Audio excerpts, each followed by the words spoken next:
Okay. वैद्यांना ती औषधं वापरण्यापासून मज्जाव करण्यात आला आणि त्यांच्यापासून बनवण्यात येणारी औषधं बनवायची सुद्धा परवानगी नाकारण्यात आली. आयुष्याच्या संदर्भातचं जे काही ज्ञान आहे ते म्हणजे आयुर्वेद. 21व्या शतकातले वैद्य हे यांत्रिकीकरणाने युक्त होते. तुम्ही जर श्रावणाचा काळ बघितला तर हा मोठ्या प्रमाणात त्या प्राण्यांच्या मध्ये सुद्धा आजारपणाचा काळ असतो.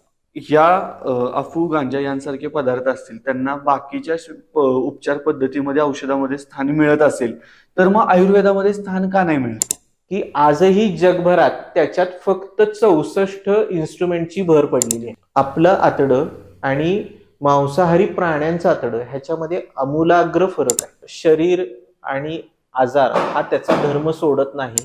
19वं आणि 20वं शतक हे जंतूंचं होतं, तर 21वं शतक हे विषाणूंचं असणार आहे, म्हणजे व्हायरसेसचं असणार आहे.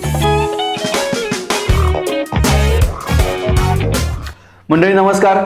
Mystery presents mad spirit talks मध्ये तुम्हा सगळ्यांचं परत एकदा खूप खूप स्वागत. आजच्या आपल्या पॉडकास्टमध्ये गेस्ट म्हणून जे आलेले आहेत तर त्यांच्या उपचार पद्धतींचा मी स्वतः अनुभव घेतलेला आहे. ते असे वैद्य सागर कवारे सर.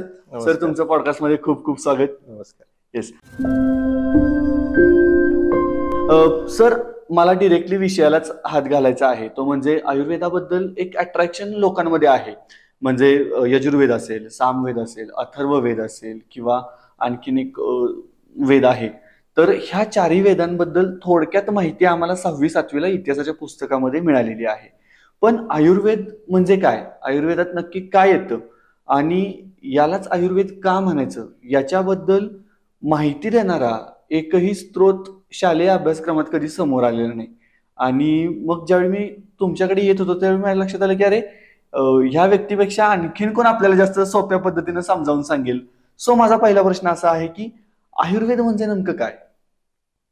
मुळात आयुर्वेदाची जी पहिल्यांदा आपण उत्पत्ती झाली त्याच्याविषयी जर समजून घेतलं तर पुढचं समजणं थोडंसं आणखीन श्रेयस्कर आणि सोयीस्कर होईल. आयुर्वेदाची उत्पत्ती ही अथर्ववेदाचा भाग म्हणून झालेली आहे. अथर्ववेदाचा उपवेद म्हणून आयुर्वेद ऋषीमुनींनी आपल्या लिहून ठेवलेला आहे. जवळपास साधारणतः पाहिलं तर असं लक्षात येतं की मूळ ज्या मॅन्युस्क्रिप्ट्स आहेत आयुर्वेदाच्या आणि अथर्ववेदाच्या ह्या जवळपास 2500 वर्ष इसवी सन पूर्वच्या आहेत. आणि त्या काळात ऋषीमुनींनी त्या त्या काळामध्ये त्यांना उपलब्ध असलेल्या औषधांचा आणि जनमानसात असणाऱ्या व्याधींचा यांचा एक समग्र अभ्यास करून या मॅन्युस्क्रिप्ट्स लिहिण्यात आल्या आणि त्या डॉक्युमेंट करण्यात आल्या. कालांतरानं त्याच मॅन्युस्क्रिप्ट्समध्ये त्या ऋषीमुनींनी पुढे पुढे त्यांच्या उत्तरोत्तर शिष्य परंपरांमध्ये त्यांच्या विद्यार्थ्यांमध्ये वाचता येतील, उद्बोध करता येतील किंवा पाठ करता येतील, आपल्याला पाठांतर करता येईल अशा पद्धतीच्या संहिता निर्माण केल्या. आणि मग उत्तरोत्तर चरक संहिता, सुश्रुत संहिता आणि वाग्भटांनी लिहिलेली अष्टांगहृदय ही संहिता, अशा प्रमुख 3 संहिता आयुर्वेदात आज मितीला आपल्याला भारतभर नव्हे जगभर उपलब्ध आहेत. यांच्यामध्ये मूलतः जे काही लिहिण्यात आलेलं आहे तर त्यामध्ये त्यांचा अप्रोच जो होता ऋषीमुनींचा की आयुष्याच्या संदर्भातचं जे काही ज्ञान आहे ते म्हणजे आयुर्वेद. आयुष्यस्य वेद हा आयुर्वेद.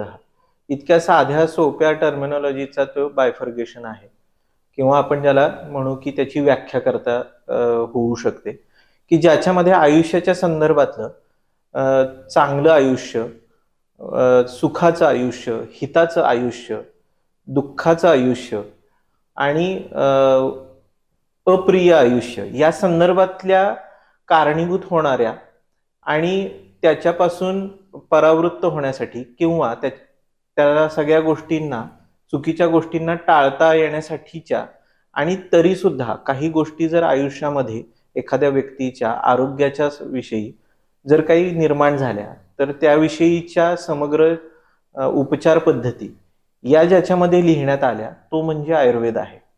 ओके. म्हणजे मी अथर्ववेदाबद्दल हे वाचलेलं की माणसाच्या जीवनात येणाऱ्या अडीअडचणी, त्याला येणारे रोग, त्याला असाध्य रोग जे येतात तर त्याच्यावरती उपचार हे अथर्ववेदामध्ये सांगितलेले आहे असं ढोबळ मानाने वाचलेलं होतं. अथर्ववेदामध्ये देखील उपचार आहेत हा. पण अथर्ववेदाचा प्राधान्यक्रम हा मंत्र चिकित्सेकडे जास्त आहे. ओके. म्हणजे पूर्वीच्या काळात मंत्र चिकित्सेत नावाची एक पद्धती विकसित करण्यात आली होती आपल्या ऋषीमुनींच्याकडून. त्याच्यामध्ये मंत्रांच्या बरोबरीनं औषधोपचारांचा समावेश असायचा. कालांतरानं पुढे पुढे अथर्ववेदामध्ये आयुर्वेदाची म्हणजे वनस्पतींच्या चिकित्सेची फक्त ब्रँच मोठ्या प्रमाणात विकसित होत गेली आणि उत्तरोत्तर कालखंडामध्ये त्याच्यामध्ये आणखीन अग्निवेश जमदग्नी सारख्या ऋषींनी आणखीन मोठ्या प्रमाणात भर टाकून आयुर्वेदाची मुख्य धाराच प्रवाहित केली आहे आपल्या भारत भूमीमध्ये. म्हणजे मंत्रचिकित्सा जी होती त्याच्यामध्ये मग मंत्रांच्या साह्यानं ते म्हणजे त्यांचा उच्चार करायचा आणि त्याच्या साह्यानं आपला रोग बरा होईल असं काही होतं? अगदी अगदी तशा पद्धतीचे मंत्रोच्चार आणि मंत्र हे अथर्ववेदामध्ये उपलब्ध आहेत. ओके. नक्कीच आहेत. आता डॉक्टर साहेब तुम्ही म्हणालात की 2500 वर्षांपूर्वी, इसवी सन पूर्व 2500 वर्षांपूर्वी अथर्ववेदाची निर्मिती झाली. मग अथर्ववेदात जे काही सांगितलेलं होतं त्याचा वापर आपल्याकडे म्हणजे भारतामध्ये किंवा या प्रदेशामध्ये रोगांचं निदान करण्यासाठी किंवा त्याच्यावरती उपचार पद्धती म्हणून सुरू करण्यासाठी तेव्हापासूनच सुरुवात झाली का त्याच्यानंतर मग काळानुरूप त्यात काही बदल होत गेले असं काही आहे? त्या काळातही त्याचा वापर होतच होता. ते फक्त डॉक्युमेंट झालं वेद स्वरूपात. Okay okay. त्या काळातही आणि त्याच्या आधीच्याही काळात या उपचार पद्धती ह्या प्रचलित होत्या, त्या वापरातही होत्या आणि तशा पद्धतीचे चिकित्सकही त्या काळात उपलब्ध होते भारतामध्ये. नंतरच्या काळात मात्र काळानुरूप त्याच्यामध्ये आणखीन बदल करण्यात आले. काही नवीन औषधांचा वापर केल्यानंतर ऋषीमुनींना त्याच्यामध्ये आणखीन पूर्वीच्या औषधांमध्ये किंवा औषधांच्या संग्रहामध्ये त्याची भर टाकत ते गेलेले आहेत. त्याचबरोबरीनं प्रादेशिक ठिकाणी जाऊन त्या वेगवेगळ्या भारताच्या दक्षिण भारतात असेल, उत्तर भारतात असेल, पूर्व भारतात असेल, पश्चिम भारतात असेल, त्या ठिकाणच्या नद्यांचा त्या ठिकाणच्या वेगवेगळ्या समुदायांचा जनसमुदायांचा किंवा त्या ठिकाणी असणाऱ्या माणसांचा आणि त्यांच्यामध्ये दिसणाऱ्या आजारांचा त्यांनी उत्तरोत्तर अभ्यास आणखीन वाढवत जाऊन त्याच्यामध्ये त्या अथर्ववेदातल्या उपवेद म्हणून असणाऱ्या आयुर्वेदामध्ये आणखीन भर टाकत नेऊन पुढे उत्तरोत्तर मोठ्या संहिता स्वरूपात ज्याला आपण ग्रंथ म्हणतो बोलीभाषेत, त्याला आयुर्वेदात संहिता म्हणलं जातं. तर तशा पद्धतीच्या त्या संहिता किंवा मूळ आयुर्वेदाचे ग्रंथ हे पुढे उत्तरोत्तर विकसित झाले.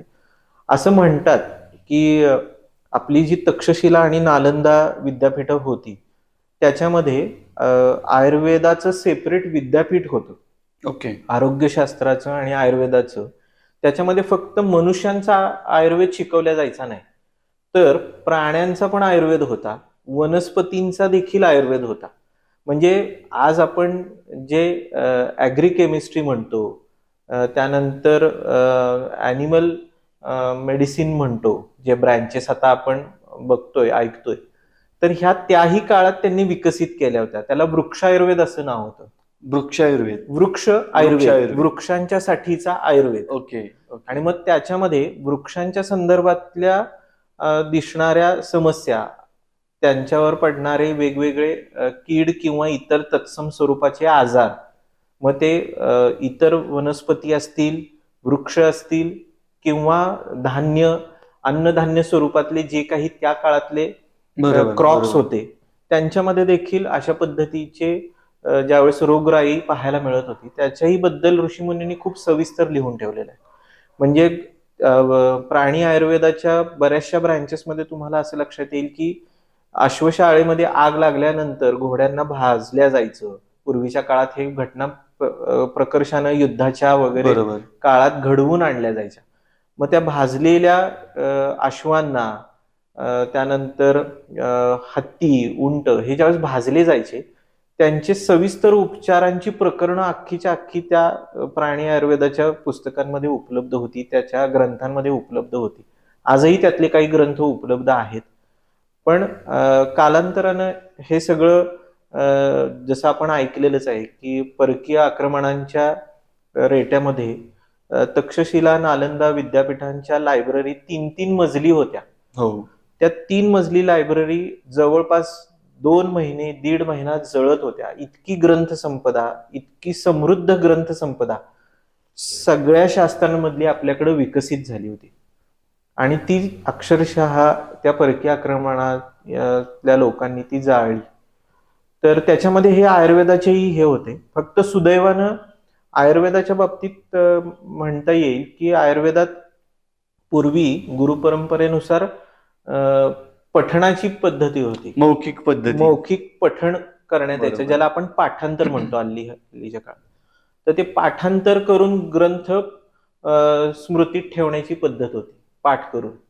आणि त्यामुळे आयुर्वेदाचे हे ग्रंथ उत्तरोत्तर काळात देखील वेगवेगळ्या ऋषीमुनींनी त्यांच्या शिष्यांमध्ये, त्यांच्या विद्यार्थ्यांमध्ये पाठ करून घेतले होते आणि ते परत रिकलेक्ट झाले, ते रिट्रीव्ह करता आले, ते जे रिट्राईव्ह गेलं करता होतं. आले. ओके. डॉक्टर साहेब, आता याच्यामध्ये म्हणजे आयुर्वेदाचा ज्यावेळी एखादा डॉक्टर असतात त्यावेळी ते ओळखायचे कसे? म्हणजे आम्ही आता मध्यंतरी फिरायला गेलेलो, तर फिरायला गेल्यानंतर हायवेवरती सुद्धा एक ओमनी सारखी गाडी असते, त्या गाडीच्या बाहेर तंबू टाकलेला बरोबर. असतो आणि तिथं यहाँ पे सब रोगों का इलाज होगा असं काहीतरी लिहिलेलं असतं.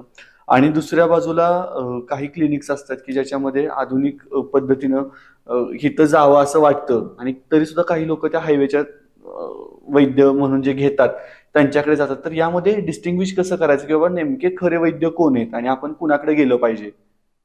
आता त्याच्यात 2 गोष्टी आपण विचारात घेऊ शकतो. एक पहिली गोष्ट की आजचा काळ हा आधुनिकतेचा काळ आहे, शास्त्र आणि विज्ञानाधिष्ठित काळ आहे.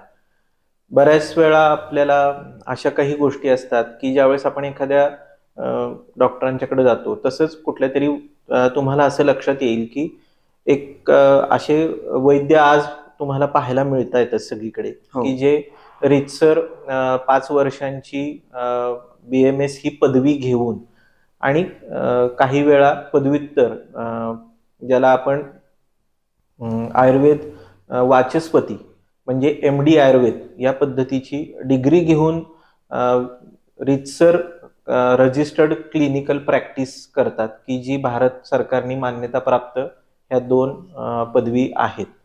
तर या पदवीधान झालेल्या डॉक्टरांच्याकडे तुम्ही जर चिकित्सा घेत असता तर त्याच्यामध्ये एक महत्वाचा भाग काय होतो फरक, की तुम्हाला एका विशिष्ट ठिकाणी ती व्यक्ती 12 महिने उपलब्ध आहे. सगळ्यात पहिला महत्वाचा भाग हा होतो. कायद्यानुरूप आणि आजकाल आपण जे मोठ्या प्रमाणात बऱ्याच वेळा इन्शुरन्स आणि ह्या सगळ्या गोष्टी पाहत असतो, तर त्याला एक कायदेशीर मान्यता आहे की तुमच्या त्या गोष्टींना इथं थोडंसं व्हॅलिडेट होतात, ह्या गोष्टी त्या ग्राह्य धरल्या जातात. त्यांचं मेडिकल रजिस्ट्रेशन सर्टिफिकेट हे ग्राह्य धरण्यात येतं आणि त्यांनी एक 5 वर्ष आणि त्याच्याबरोबर पदव्युत्तर शिक्षणाचा जो काही पुढचा 3 वर्षांचा कालखंड आणि त्याबरोबरीनं आत्ता प्रचलित असलेल्या हॉस्पिटल्समध्ये आयुर्वेदाच्या असो ॲलोपॅथीच्या असो तिथे एक विशिष्ट पद्धतीनं त्यांचं प्रशिक्षण हे पूर्ण करण्यात आलेलं आहे. काही रिपोर्ट्स असतील किंवा इतर मेडिको लिगल ऍस्पेक्ट्स असतील, ह्या पूर्णतः त्या सगळ्या परिकक्षेत येतात आणि त्याला हे आत्ताच्या काळात आमच्यासारखे जे काही मेडिकल प्रॅक्टिशनर आयुर्वेदाचे, ज्याला आपण कन्सल्टंट म्हणतो, हे तुम्हाला चांगल्या पद्धतीनं न्याय देऊ शकतात सगळ्या अँगलनी. कारण त्यांच्याकडं आयुर्वेदाचं ज्ञान तर आहेच, शिवाय आणखीन कायदेशीर त्याला एक मान्यता आहे आणि सरकारी यंत्रणेच्या चौकटीत हे लोक काम करत असतात.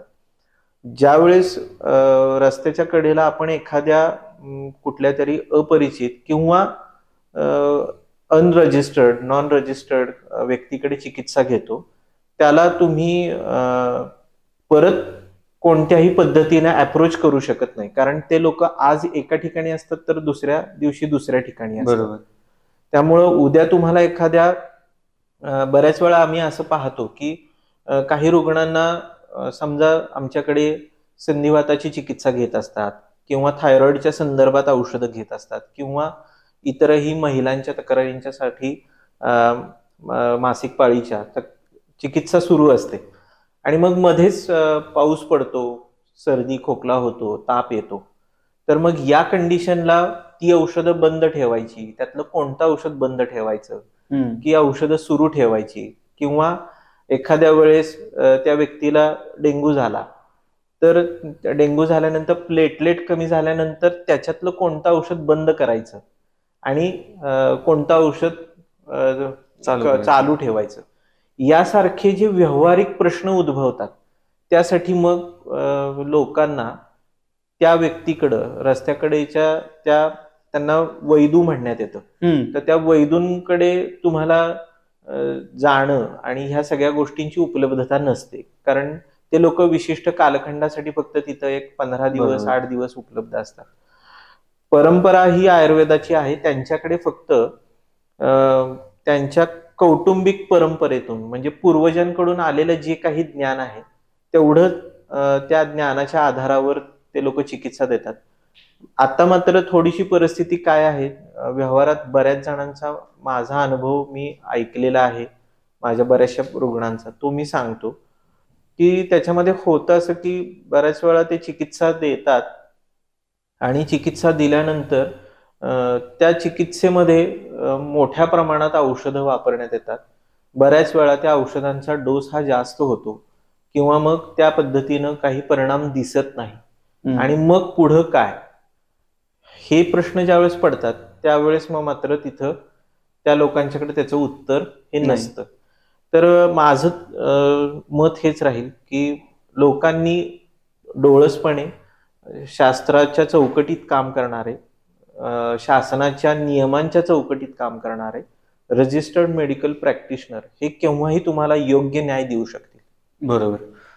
डॉक्टर साहेब, माझा आणखीन एक प्रश्न होता. म्हणजे मी ज्यावेळी लहान होतो ना, त्यावेळी गल्ली गल्लीमध्ये एक छोटासा दवाखाना असायचा आणि त्याला कदाचित त्या गल्लीतली सगळी लोक त्या डॉक्टरांकडे जायचे आणि त्यांना फॅमिली डॉक्टर म्हणायचे. अगदी. आणि आजकाल बघितलं तर आपण गल्ली गल्लीमध्ये मोठी मोठी हॉस्पिटल्स आहेत, म्हणजे एका गल्लीत नसेल तर किमान 2-4 गल्ल्यांमध्ये तरी मोठं हॉस्पिटल आहे, आणि ज्याला आपण फॅमिली डॉक्टर म्हणतो, की बाबा ज्याला आपली मेडिकल हिस्ट्री माहीत असते आणि त्याचा आपण सल्ला कोणत्याही क्षणी घेऊ शकतो, की डॉक्टर असं असं झालंय, काय करू, किंवा असं घडतंय. ही एक फॅमिली डॉक्टर ही संकल्पनाच आता हद्दपार होतीये का, किंवा ते आता फॅमिली डॉक्टर म्हणायचं कुणाला, कारण नाहीच आहेत तसे डॉक्टर, असं जाणवलंय का तुम्हाला पण? नक्की, की फॅमिली डॉक्टर ही संकल्पना पूर्वीच्या मानानं आपण जर आपल्या लहानपणीचा काळ साधारणतः 20-25-30 वर्षांपूर्वीचा पाहिला तर नक्कीच आज मी तिला खूप कमी झालेली आहे. पण यासाठी म्हणून एक नक्की मध्यम मार्ग असू शकतो, की मी तो नेहमी माझ्याही पेशंटना सांगतो. माझ्याकडेही बरेचसे पेशंट फलटणवरून, कोणी बारामतीहून, कोणी पुण्याहून, कोणी मुंबईहून, कोणी कोल्हापूरहून, कधी कधी अगदी परदेशातून देखील काही पेशंट माझ्याकडे येत असतात.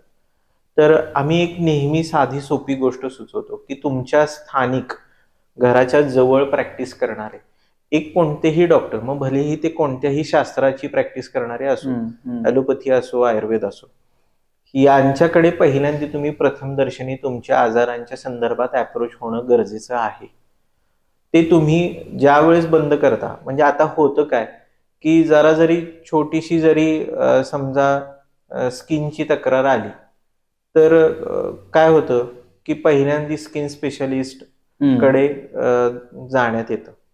बऱ्याच वेळा काय होतं की एक साधं सोपं घरातलं काहीतरी किड्याचा प्रकार किंवा सुरवंट किंवा ह्या पद्धतीचं किंवा मुंग्या किंवा काहीतरी विशिष्ट एखाद्या गोष्टीमुळे पटकन ॲलर्जी तात्पुरत्या स्वरूपात आलेली असते.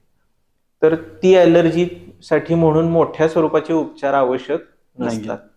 तर त्यामुळं लोकांनी हे तारतम्य राखणं गरजेचं आहे की आपण आपल्या जवळ प्रॅक्टिस करणाऱ्या कोणतेही आयुर्वेदाचे असो किंवा ॲलोपॅथीचे असो यांच्याकडे पहिल्यांदा तुमचे जे कोणीही ज्यांच्याकडे तुमच्या संबंधितची आरोग्याची संपूर्ण हिस्ट्री आहे, जे पूर्ण तुमच्या शरीराला ओळखतात, तुमच्या शरीराच्या कमी जास्त गोष्टी सीझननुसार हे ज्यांना कळतात, आधी पहिल्यांदा त्यांना अप्रोच होणं हे केव्हाही जास्त संयुक्तिक आहे. आणि लोकांनी आज तो विश्वास खरं ऍक्च्युली लोकांनी दाखवणं गरजेचं आहे. ओके. तर याच्यात चिकित्सकांचा पार्ट नाहीये, ह्याच्यात लोकांचा लोकांचाच पार्ट आहे. ओके. ह्याच्यात लोकसहभाग किंवा लोकांनी ती विश्वासाची परंपरा चालू ठेवणं गरजेचं आहे आपल्या स्थानिक डॉक्टरांच्यावर. आम्ही खूप साऱ्या पेशंटना हे पाहतो, खूप वेळा हे पाहायला मिळतं. डॉक्टर साहेब, आणखीन एक प्रश्न होता, तो म्हणजे आयुर्वेदाची निर्मिती आपल्याकडे झाली. आज आयुर्वेद सगळ्या जगात पसरलाय आणि सगळीकडे त्या पद्धतीचा अवलंब केला जातो उपचारांसाठी. मात्र तरी सुद्धा गेल्या काही काळामध्ये म्हणजे कोविडच्या आधी तर आयुर्वेद म्हणजे एक खिचगिंतीत नसलेलं शास्त्र होतं. म्हणजे त्याच्याबद्दल जास्त वैयक्तिक मला विचाराल तर माहितीच नव्हती, किंवा आयुर्वेद म्हणल्यानंतर जे मगाशी आपण भोंदू बाबा म्हणालो तर तेच डोळ्यासमोर यायचे. कधी तुमच्यासारखे डॉक्टर त्या वेशात आलेच नाहीत समोर, की बाबा असंही काहीतरी असू शकतं. तर आपल्याकडे उगम झाला, त्याच्यामध्ये सगळ्याच रोगांवरती जवळपास औषधोपचार पद्धती आहे, आणि तरी सुद्धा बाकीच्या उपचार पद्धती थोड्याशा जास्त ऍडव्हान्स आल्या किंवा त्या जास्त समोर आल्या आणि आयुर्वेद मागं राहिला. असं का झालं? याच्यामध्ये भरपूर त्या काळातली म्हणजे साधारणतः जर हा कालखंड बघितला तुम्ही तर असं लक्षात येईल की इंग्रजांच्या थोडंसं आधी पोर्तुगीज आणि पोर्तुगीजांच्या नंतर इंग्रजांच्या काळात ह्याचं मोठ्या प्रमाणात जाणीवपूर्वक खच्चीकरण करण्यात आलेलं आहे. जर तुम्ही इतिहास नीट बघितला तर भारतात अशा पद्धतीचे आयुर्वेदाची महाविद्यालय होती. ओके. गुरुकुल पद्धतीची महाविद्यालय खूप मोठ्या प्रमाणात होती. पण इंग्रजांच्या शासन काळात शासकीय त्यांच्या नियमात ती बसत नाहीत, त्यांच्या शिक्षण पद्धतीत ती बसत नाहीत, गुरुकुल पद्धत, म्हणून त्यांच्या मान्यता बंद करणं किंवा त्यांना शासनाच्या कडून आडकाठी आणणं अशा पद्धतीचे सुरुवातीला प्रयत्न झाले. कालांतरानं हे सगळी शिक्षण पद्धती बंद पाडण्यात आली रीतसर. त्याच्यामध्ये त्यांचे व्यावसायिक हेतू होते, कारण त्यांना त्यांची उपचार पद्धती भारतात रुजवायची होती. हा त्याचा मागे सरळ सरळ व्यावसायिक दृष्टिकोन होता. याचा सगळा इतिहास भारताच्या समग्र इतिहासांच्या मोठ्या पुस्तकांमध्ये तुम्हाला सगळीकडे वाचायला मिळेल. तर खूप मोठ्या प्रमाणात हे जाणीवपूर्वक करण्यात आले. दरम्यानच्या काळात ज्या ट्रान्झिशन फेज मधून भारत जात होता इंग्रजांच्या आधिपत्याखाली असताना, त्या काळात एका बाजूनं भारतातली बहुतांश जनता की जी मोठ्या प्रमाणात समाजाशी निगडीत होती किंवा हे होते, तर ती बऱ्याच मोठ्या प्रमाणात ती पिढी आपली ह्या स्वातंत्र्य लढ्यांमध्ये गुंतून पडलेली पाहायला मिळेल. आणि मग असं लक्षात येतं की समाज व्यवस्थेला किंवा आरोग्य व्यवस्था जी भारतीय पद्धतीची होती त्याला पाठबळ द्यायला तुलनेनं राजाश्रय उपलब्ध नव्हता. बरोबर. आणि तो राजाश्रय उपलब्ध नसेल तर मग प्रजा कितीही किंवा प्रजेतून कोणतीही संस्था असेल किंवा समूह असेल तर असं लक्षात येईल की मग तो तितक्याशा मोठ्या प्रमाणात कार्य करू शकत नाही. बरोबर. हा भाग खूप मोठ्या प्रमाणात करण्यात आला. त्याचबरोबरीनं आणखीन की इतक्यापर्यंत काही गोष्टी घडल्या की अशा पद्धतीनं आयुर्वेदाची आरोग्यशास्त्राची प्रॅक्टिस करणाऱ्या वैद्यांना तुरुंगात टाकण्यात आलं. इथपर्यंत भीतीचं वातावरण निर्माण केलं गेलं, खच्चीकरण करण्यात आलं की जेणेकरून उत्तरोत्तर काळात वैद्य निर्माणच होऊ नये आणि ह्या आरोग्याच्या हे पुरवणारे लोकच जर उपलब्ध झाले नाही तर साहजिक आहे की ते शास्त्र पण मागं पडणारच. बरोबर. आणि त्या शास्त्राच्या उपचार पद्धती ह्याला दुसरा महत्वाचा भाग जो कारणीभूत ठरला तो म्हणजे वैद्य त्या काळातले जे काही प्रॅक्टिस करत होते तरी देखील लपून छपून करावी लागत होती. पण तरी देखील त्यांनी यांत्रिकीकरणाची जी उपलब्धता जी आधुनिक औषधांच्यासाठी उपलब्ध मोठी दिमतीला होती इंग्रजांच्याकडून आणि त्या संदर्भातल्या औषधी उत्पादनासाठी यांत्रिकीकरण, तसं दुर्दैवानं आयुर्वेदाच्या औषधांच्या निर्मितीसाठी यांत्रिकीकरणाचं पाठबळ मिळालं नाही. बरोबर. हा एक महत्वाचा दुवा मला सांगावा असं वाटतो. कारण कुठल्याही मास पब्लिकला ऍड्रेस करण्यासाठी जर तुम्हाला मोठ्या प्रमाणात औषधं उपलब्ध लागत असतात आणि ती जर उत्पादितच झाली नाही तर ती वापरण्याकडे कल कमी होणार. यामध्ये व्हायचं कसं की मधल्या काळात 1700 पासून ते 1900च्या काळापर्यंत की जे वैद्य स्वतः प्रॅक्टिस करतायत वैद्यकीय आयुर्वेदाची ते स्वतःची औषधं बनवायचे त्यांना स्वतःच बनवावी लागत होती किंबहुना असं मी म्हणेन, कारण त्यांच्याकडं कोणीतरी थर्ड पर्सन ती औषधं बनवून देतोय आणि मग मी फक्त वापरायचंय, मी फक्त पेशंट बघायचे, हा प्रकार त्या काळात नव्हता. आणि त्याच्यामुळं बरीचशी आपली जी ऊर्जा होती वैद्यांची त्या काळातल्या, ही औषधं बनवण्यात खर्च व्हायची आणि ती औषधं तेवढ्या मोठ्या मुबलक प्रमाणात यांत्रिकीकरणाच्या समावेश नसल्यामुळे उपलब्ध व्हायची नाही. या यांत्रिकीकरणाचा म्हणजे मी इतिहास शिकवतो, मी इतिहास वाचतो, थोडासा अभ्यास आहे. अगदीच. तर त्याच्यामुळे माझ्या लक्षात आलं की 1857च्या उठावाची जी पार्श्वभूमी होती त्याच्यामध्ये ब्रिटिशांनी आपल्याकडे तयार केलेल्या वस्तूंचे दर पाडले.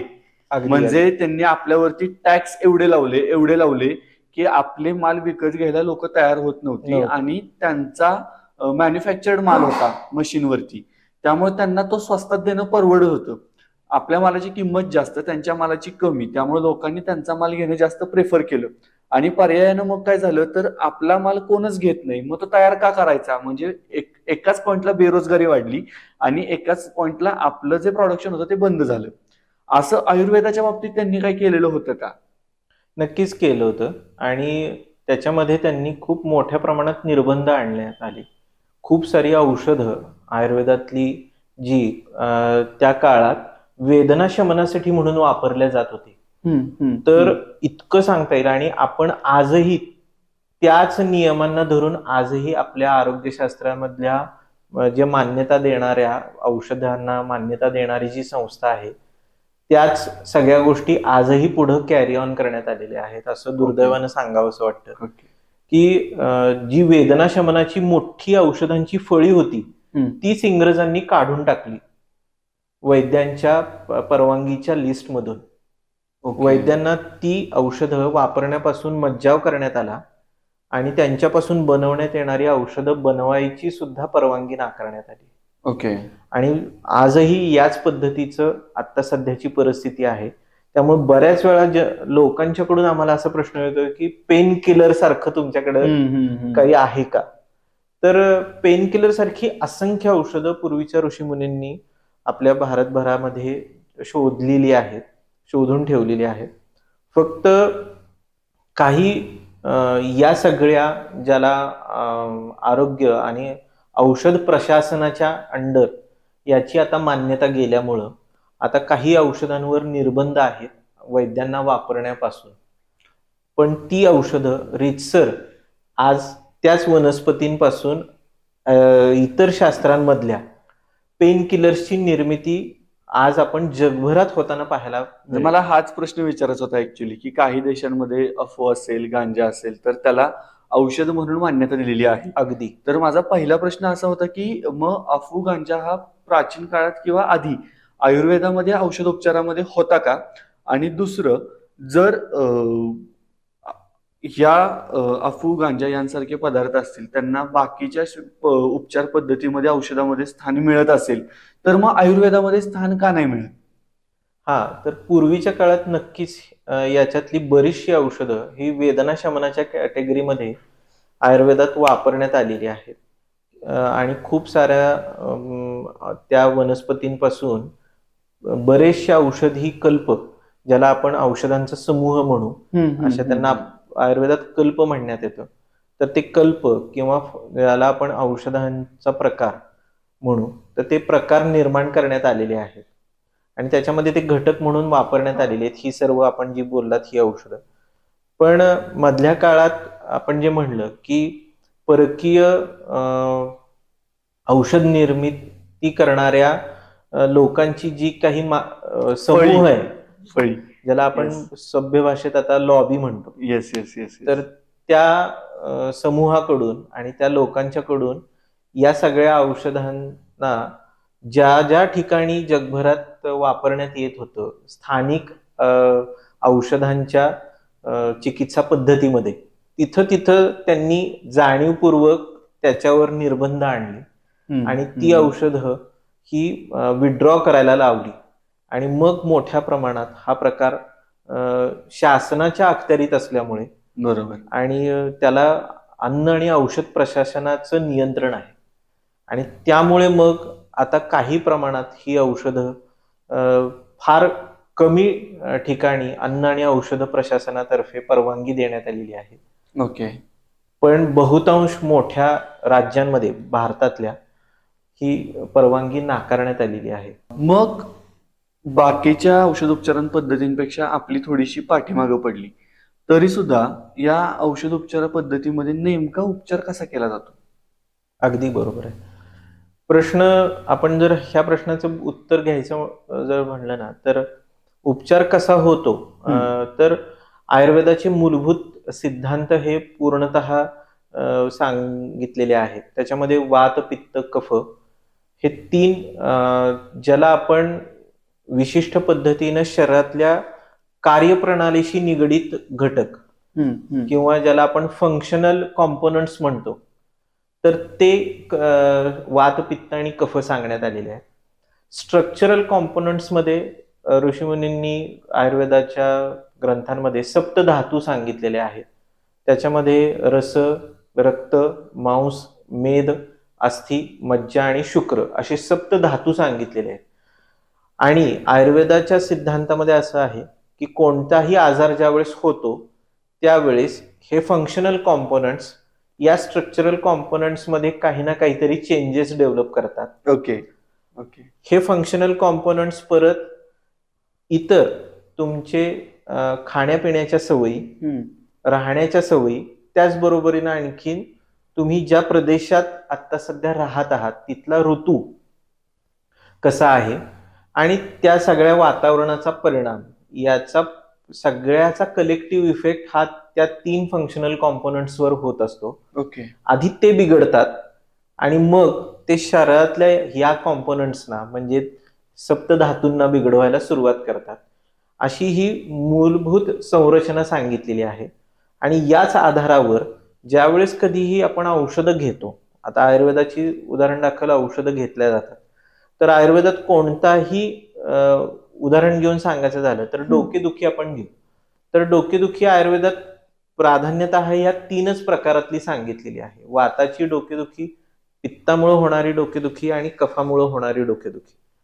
या 3 प्रकाराव्यतिरिक्त ग्रंथकार असं म्हणतात की या दोघांच्या संयुक्त विद्यमानं पण होऊ शकते. म्हणजे वात आणि पित्त एकत्र येऊन पण डोकेदुखी होऊ शकते, वात आणि कफ एकत्र येऊन पण डोकेदुखी होऊ शकते, कफ आणि पित्त एकत्र येऊन पण डोकेदुखी होऊ शकते. ती व्यक्ती त्या त्या प्रदेशामध्ये, त्या त्या वयामध्ये त्याच्या, ती कोणत्या वयाची आहे आणि ती कोणता आहार घेते, कशा पद्धतीचं तिचं रोजचं खाणं पिणं, वागणं, उठणं, बसणं आहे, याच्यामुळं हे 2 किंवा 3 किंवा 1 कॉम्पोनंट्स खराब होतात आणि ते मग विशिष्ट पद्धतीनं डोक्याच्या किंवा एखाद्या विशिष्ट अवयवाच्या ठिकाणी जाऊन तिथे तो आजार उत्पन्न करतात, डोकेदुखी असेल तर.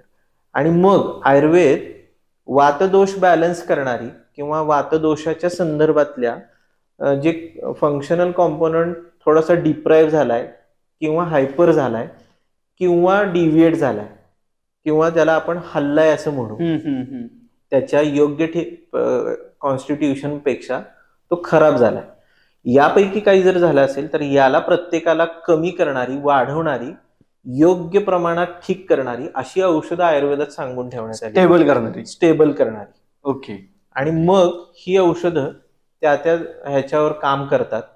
आणि मुळात हे करत असताना हे फंक्शनल कॉम्पोनंट तर करेक्ट केल्या जातातच, पण त्याचबरोबरीनं आपले जे शारीरिक कॉम्पोनंट हे सप्तधातू आहेत, ह्या सप्तधातूंवर आयुर्वेदाची औषधं काम करतात, जेणेकरून यांची स्वतःची एक जी रोग होऊ न देण्याची जी मुळात क्षमता आहे ह्या सप्तधातूंची, ज्याच्यापासून आपलं शरीर पूर्ण बनलेलं आहे, बरोबर, तर ती रोग होऊ न देण्याची किंवा व्याधी होऊ न देण्याची जी कॅपॅसिटी आहे ती एनहान्स करणारी पण काही औषधं असतात. आणि मग ती एनहान्स करणारी, ती कॅपॅसिटी एनहान्स करणारी औषधं एकीकडे दिल्या जातात आणि दुसरीकडे हे फंक्शनल कॉम्पोनंट करेक्ट करणारी औषधं दिल्या जातात. बरोबर. आणि मग याच्यामुळे आजार तर बरा होतोच मुळापासून, पण त्याचबरोबरीने आणखीन सांगायचं झालं तर तो आजार पुन्हा उद्भवणार नाही याची दक्षता घेण्यात येते. हा सगळ्यात महत्वाचा भाग होतो. आणि तिसरा एक महत्वाचा भाग आहे की याच्यामध्ये आयुर्वेद तिसरा महत्वाचा कॉम्पोनंट समजतो की तुमच्या शरीरामध्ये तुमच्या पचन संस्थेचा सहभाग खूप मोठा आहे कोणत्याही आजारामध्ये. ओके. आयुर्वेदाचं एक सूत्रच आहे त्यासाठी, ही सर्वे रोगाः अपि मंदाग्नौ. म्हणजे काय? सर्व रोग हे तुमच्या अग्नीच्या बॅलन्सवर किंवा इम्बॅलन्सवर डिपेंड आहेत. ओके. अग्नी म्हणजे काय? तुमची पचन क्षमता किंवा तुमचं मेटाबॉलिझम शरीरातलं. मग मेटाबॉलिझम आणि डायजेशन ह्या दोन कॉम्पोनंट. पोटात असेल तर त्याला आपण डायजेशन म्हणतो. हेच डायजेशन ज्यावेळेस सेल लेवलवर होतं किंवा शरीराच्या इतर अवयवांच्या ठिकाणी चालू असतं त्यावेळेस त्याला मेटाबॉलिझम असं म्हणण्यात येतं. बरोबर. तर आयुर्वेद असं म्हणतो की सगळ्या रोगांमध्ये तिसरा महत्वाचा कॉम्पोनंट आहे तो त्या अग्नीचा आहे. ओके. की ज्याचं पचन चांगलं आहे, ज्याचं शरीरातलं चयापचय क्रिया चांगली आहे, म्हणजे ज्याला आपण मेटाबॉलिझम म्हणतो. बरोबर. आणि ज्याचं डायजेशन म्हणजे पचन चांगलं आहे, त्याला शक्यतो करून आजार हे होत नाहीत आणि झाले तरी ते पटकन बरे होणारे असतात. ओके. हा सगळ्यात महत्वाचा तिसरा कॉम्पोनंटवर आयुर्वेदातली औषधं काम करतात की जेणेकरून या सगळ्या गोष्टीला दुरुस्त करण्यासाठी त्याचं रूट कॉज पोटातून दूर करण्यात येतं. बरोबर. आणि मग ती व्यक्ती जे काही निरोगी अवस्थेला प्राप्त होते ते टिकून राहतं, सस्टेन राहतं. आणि म्हणून हे इतक्या सगळ्या प्रक्रिया पार पाडण्यासाठी बऱ्याच वेळा आयुर्वेदाच्या ट्रीटमेंट्स ह्या थोड्याशा लेंदी असतात, पण त्याचा फायनल रिझल्ट हा सस्टेनेबल जास्त असतो. बरोबर आहे. त्याची सस्टेनेबिलिटी तुम्हाला असं लक्षात येईल की जास्त चांगली आहे. रिपीट होणं परत आजार दर 2 महिन्यांनी, दर 1 महिन्यांनी, हा प्रकार आयुर्वेदाच्या ट्रीटमेंट पूर्ण व्यवस्थित वैद्यांच्या देखरेखीखाली जर तुम्ही घेतल्या असतील तर मग होताना पाहायला मिळत नाही. आता याच्यामध्ये काही काही लोकांना डॉक्टर साहेब सवय असते की ती गोळी घेतल्याशिवाय झोपच येत नाही. अगदी तसं आयुर्वेदामध्ये काय होतं का, म्हणजे किंवा त्याची पण तेवढी चटक लागते का की काही असेल म्हणजे ते औषध असेल किंवा ती गोळी असेल तर ती घेतलीच पाहिजे, त्याशिवाय झोप येत नाही किंवा त्याशिवाय फंक्शनिंग बॉडीचं व्यवस्थित होत नाही, असं काही होतं का? आणि दुसरं सगळ्यात महत्वाचं म्हणजे आयुर्वेदाकडे लोकांचा बघण्याचा एक दृष्टिकोन आहे की आयुर्वेदाचे साईड इफेक्ट्स होत नाहीत. म्हणजे औषध जरी चुकलं तरी बाकीच्या उपचारांनी जे शरीराचं वाटोळं होऊ शकतं ते आयुर्वेदानं होणार नाही, म्हणून तरी आयुर्वेद बघा. तर हे खरं आहे का? हा, आता पहिला प्रश्न जो तुमचा होता की बाबा की या सगळ्या ह्याच्यामध्ये की बाबा आपण जे हे विचारात सवय, सवय, येस, तर सवयीच्या बाबतीत मी खूप वेळा हे अनुभवलेलं आहे आणि आम्ही सगळे वैद्य मंडळी अनुभवत असतो की पोट साफ होण्यासाठी आता हल्लीच्या ज्या काही ऍडव्हर्टाईज कॅटेगरी मधली जी काही औषधं आहेत, बरोबर, तर ही औषधं निश्चित तुम्हाला सवयी लावू शकतात अशा कॅटेगरीची आहेत. त्याचं कारण बरंच आहे किंवा त्याची कारणं खूप आहेत असं आपण म्हणू शकतो. त्यामुळं लोकांनी ही औषधं ज्यावेळेस घेतात पोट साफ होण्यासाठीची, तर ती एका विशिष्ट कालावधीसाठी घ्यावीत. आणि त्यानंतर देखील जर तुम्हाला त्या औषधांच्या शिवाय पोट साफ होण्याची प्रक्रिया व्यवस्थित होतच नाहीये असं जर वाटलं, पोट साफ व्यवस्थित होतच नाहीये असं जर वाटत असेल, तर निश्चित जवळच्या वैद्यांना भेटून त्यांच्याकडून नाडी तपासून तुमची प्रकृती परीक्षण करून आणि तुमची संपूर्ण हिस्ट्री, खाण्यापिण्याची किती दिवसांपासून आहे, काय आहे, या सगळ्याची ते माहिती घेतात आणि मग तुम्हाला त्याचं संयुक्तिक सोल्युशन ते देऊ शकतात. तर या बाबतीत निश्चित हा भाग ऑब्झर्व होतो आहे. आत्ता सध्याच्या काळामध्ये खूप मोठ्या प्रमाणात आहे याचं आता सध्या लोकांच्या मध्ये. आणि दुसरा की बाबा साईड इफेक्ट होत नाहीत, तर याविषयी नक्की एक चांगली गोष्ट अशी आयुर्वेदात आहे की बऱ्याच वेळा आजकाल जे काही वैद्य प्रॅक्टिस करतात ते बऱ्याच वेळा तुमची नाडी तपासतील, तुमची सगळी हिस्ट्री घेतील, जवळपास एक अर्धा पाऊण तास ते हिस्ट्रीज फक्त घेतात. आम्ही वैद्य मंडळी या पद्धतीनं आमची हिस्ट्री घेण्याची पद्धत असते आयुर्वेदाची.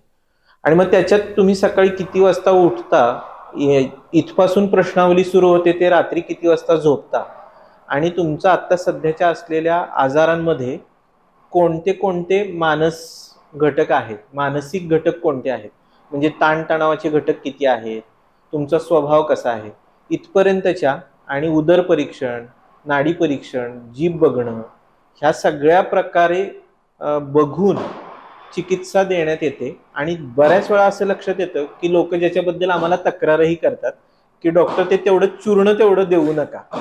पण ते चूर्ण असतं काय नेमकं? तर ते चूर्ण म्हणजे तुमच्यासाठी त्या वैद्याने सगळ्या बाबींचा विचार करून टेलर मेड, आपण ज्याला पर्सनलाइज केलेलं सोल्युशन बरोबर. किंवा पर्सनलाइज केलेलं मेडिसिन आपण ते त्यांनी डिझाईन केलेलं असतं. त्यांच्या तिथं उपलब्ध असलेल्या सगळ्या औषधांच्या मध्ये कदाचित एखादं औषध 500 मिलीग्रॅम असतं, एखादं औषध त्याच्यातलं 2 ग्रॅम असतं, एखादं औषध फक्त 10 मिलीग्रॅम घातल्या जातं.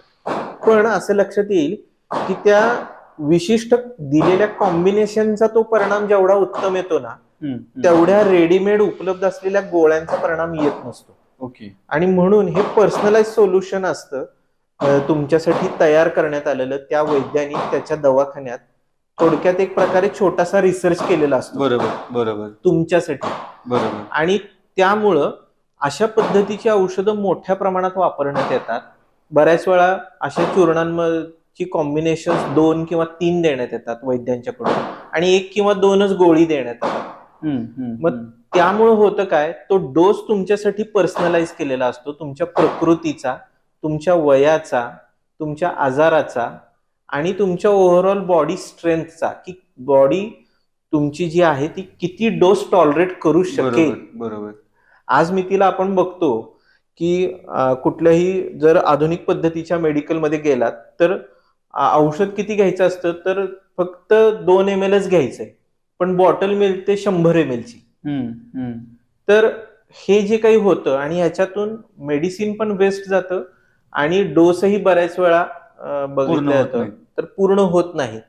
तर हा दोन्ही भाग आज मी तिला थोडासा तो कमी दिसतो भाग, पण पूर्वीच्या काळात जर तुम्ही बघितलं ना, तर पूर्वी ॲलोपॅथीचे डॉक्टर देखील तुम्हाला असं लक्षात येईल की ते 2-3 गोळ्या एकत्र करून त्यांच्याकडे पण ती पुडीच देण्याची पद्धत होती. ओके. साधारणतः 35-40 वर्षांपूर्वी आम्ही हे बघितलेलं आहे. तर अशा पद्धतीने ॲलोपॅथीचे डॉक्टर सुद्धा कॉम्बिनेशन बनवून ते देत होते आणि त्याचा परिणाम रादर दॅन पटकन येत होता. बरोबर. आणि त्यामुळे त्या काळात साईड इफेक्ट कमी दिसत होते. एक्झॅक्टली हीच गोष्ट आयुर्वेदात हजारो वर्षांपासून ऋषीमुनींनी वैद्यांना सांगून ठेवलेली आहे. तुम्हाला जर एखाद्याच्या प्रकृतीनुसार एखादं औषध कमी करावंसं वाटत असेल, हे कॉम्बिनेशन मी पुस्तकात लिहून ठेवलेलं आहे ग्रंथामध्ये, पण तुम्हाला असं वाटतं की समोरच्या व्यक्तीमध्ये ह्याच्यातलं हे औषध गेलं तर त्याला त्रास होऊ शकतो, तर ते औषध तुम्ही विड्रॉ करा. कस्टमाइज औषध उपचार. कस्टमाइज. आणि मग तिथे या सगळ्या प्रक्रियांमुळे साईड इफेक्ट येण्याची सगळी शक्यता मावळून जाते.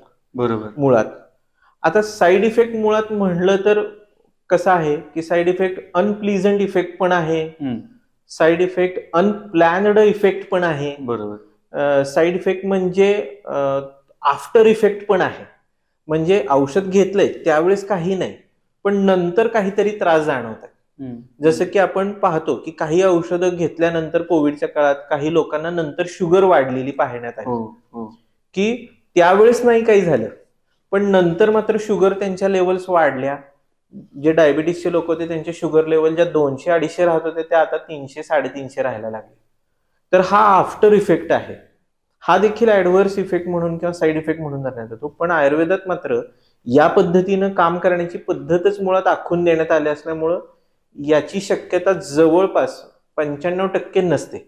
पण कुठलंही शास्त्र आहे आणि त्या शास्त्राचं औषध म्हणजे ते शस्त्र आहे. बरोबर. आणि शस्त्र हे चालवण्यावर अवलंबून असतं की ते योग्य ते काम करणार आहे का ते इजा करणार आहे. बरोबर आहे. म्हणजे त्या शस्त्राने तुम्ही योग्य पद्धतीनं कट घेतलात तर त्याला शस्त्रक्रिया म्हणतात आणि त्याच शस्त्राने जर तुम्ही अयोग्य पद्धतीनं चालवलं तर त्याला कापणं म्हणतात.